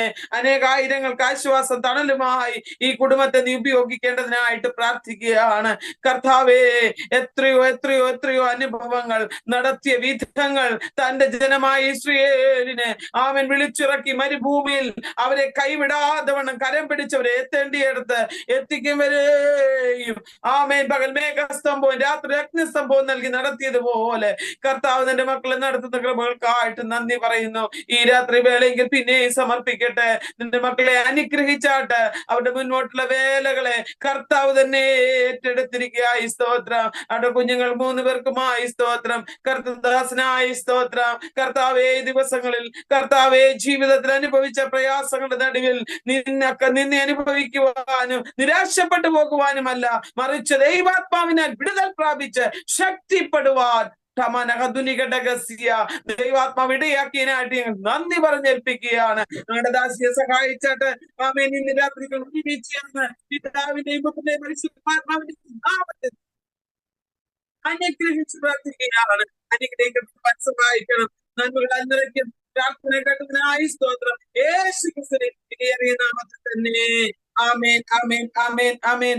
ഈ സാക്ഷ്യം കേട്ടുകൊണ്ടിരിക്കുന്ന എന്റെ പ്രിയപ്പെട്ടവരെ, ഈ കുടുംബത്തെ ഓർത്ത് നിങ്ങൾ പ്രാർത്ഥിക്കണമേ എന്ന് ദൈവനാമത്തിൽ ഞാൻ നിങ്ങളോട് അപേക്ഷിക്കുകയാണ്. അനേക ദൈവഭക്തന്മാരുടെ ആമേൻ ദൈവവേദാസിമാരുടെ സാക്ഷ്യങ്ങൾ നമ്മുടെ ജീവിതത്തിൽ സാക്ഷിയോടെ കടന്നു വരുന്ന പ്രിയപ്പെട്ടവരെയൊക്കെയും അവരുടെ കുടുംബങ്ങളെയും അവരുടെ വേലകളെയും നിങ്ങളോർത്ത് പ്രാർത്ഥിക്കുന്നതിനായിട്ട് നന്ദി പറയുന്നു. തുടർന്നും ഈ പ്ലാറ്റ്ഫോമിലിരിക്കുന്ന പ്രിയപ്പെട്ട, അപ്പോൾ തന്നെ ഈ യൂട്യൂബിലൂടെ ഇത് കേൾക്കുന്ന പ്രിയപ്പെട്ടവരും മറ്റ് മീഡിയകളിലൂടെ ഈ സാക്ഷ്യം ശ്രവിക്കുന്ന പ്രിയപ്പെട്ടവരും ഇന്ന് ആമേൻ അവർക്ക് വേണ്ടി പിന്നെയും പ്രാർത്ഥിക്കാൻ കടപ്പെട്ടവരാണ്. കാരണം ദൈവദാസന്മാരുടെ വേലകൾ ഹല്ലേലൂയ ദേശത്ത് ജനത്തെ വിടിവിക്കുകയാണ്. നാശകരമായ കുഴിയിൽ കിടക്കുന്നവരെ, കുഴഞ്ഞ ചേറ്റിൽ കിടക്കുന്നവരെ കർത്താവിലേക്ക് അടുപ്പിക്കുമ്പോൾ അവരനുഭവിക്കുന്ന കഷ്ടതകളും വേദനകളും പലപ്പോഴും തുറന്നു പറയുവാൻ കഴിയാത്തതാ. എന്നാൽ ചുരുക്കം ചിലത് മാത്രമാണ് ആമേൻ നമ്മുടെ മുൻപിൽ പലരും പറയുന്നത്. അങ്ങനെയെങ്കിൽ അവരുടെ രഹസ്യവും പരസ്യവുമായ അവരുടെ അവസ്ഥകളെ ആവശ്യങ്ങളെ അറിഞ്ഞ് ആമേൻ ദൈവജനം പ്രാർത്ഥിക്കണമേ എന്ന് ദൈവനാമത്തിൽ അപേക്ഷിക്കുന്നു. ഹല്ലേലൂയ. നിങ്ങൾക്ക് ഈ സാക്ഷ്യം അനുഗ്രഹമായി എങ്കിൽ ആമേൻ നിങ്ങളുടെ പ്രിയപ്പെട്ടവരിലേക്കൊക്കെ ഇത് ഷെയർ ചെയ്ത് കൊടുക്കുവാനും മറക്കരുത്. കാരണം അനേകർക്ക് ഈ അനുഭവ സാക്ഷ്യം ഒരു ബലവും വിശ്വാസം വർദ്ധിപ്പിക്കുന്നതിനും കർത്താവിലേക്ക് അടുത്തു വരുന്നതിനും കാരണമായി തീരട്ടെ എന്ന് ഞാൻ ആഗ്രഹിച്ചു പ്രാർത്ഥിച്ചുകൊണ്ടാണ് നിങ്ങളോട് ഇത് ആഹ്വാനം ചെയ്യുന്നത്. ആകയാൽ ഇന്ന് രാത്രികാലം ദൈവനാമത്തിന്റെ മഹത്വത്തിന് വേണ്ടി കർത്തദാസിയെ കുടുംബത്തെ ഞങ്ങൾ അനുഗ്രഹിച്ച് പ്രാർത്ഥിക്കുന്നു. കർത്താവ് ഞങ്ങളുടെ ക്ഷണം സ്വീകരിച്ച് തന്റെ ദാസി ഞങ്ങളുടെ നടുവിൽ കടന്നു വന്ന് ഇത്രയും സമയം വേർതിരിച്ച് ഞങ്ങളോടൊത്ത് കർത്താവിനെ സാക്ഷിക്കുവാൻ ഇടയാക്കിയതിനായിട്ട് ഞങ്ങൾ ഒരിക്കൽ കൂടി നന്ദി അറിയിക്കുന്നു. കർത്താവിന്റെ ദാസിയെ ദൈവം ധാരാളമായിട്ട് അനുഗ്രഹിക്കട്ടെ. പ്രിയ പ്രേക്ഷകരെ, കുടുംബത്തെ ഓർത്ത് പ്രാർത്ഥിക്കണമെന്ന് ഒരിക്കൽ കൂടി അറിയിച്ചുകൊണ്ട് ഇന്ന് രാത്രികാലം നമ്മുടെ ഈ സാക്ഷ്യ കൂടാരത്തിന്റെ സാക്ഷ്യം ഇവിടെ വൈൻഡപ്പ് ചെയ്യുന്നു.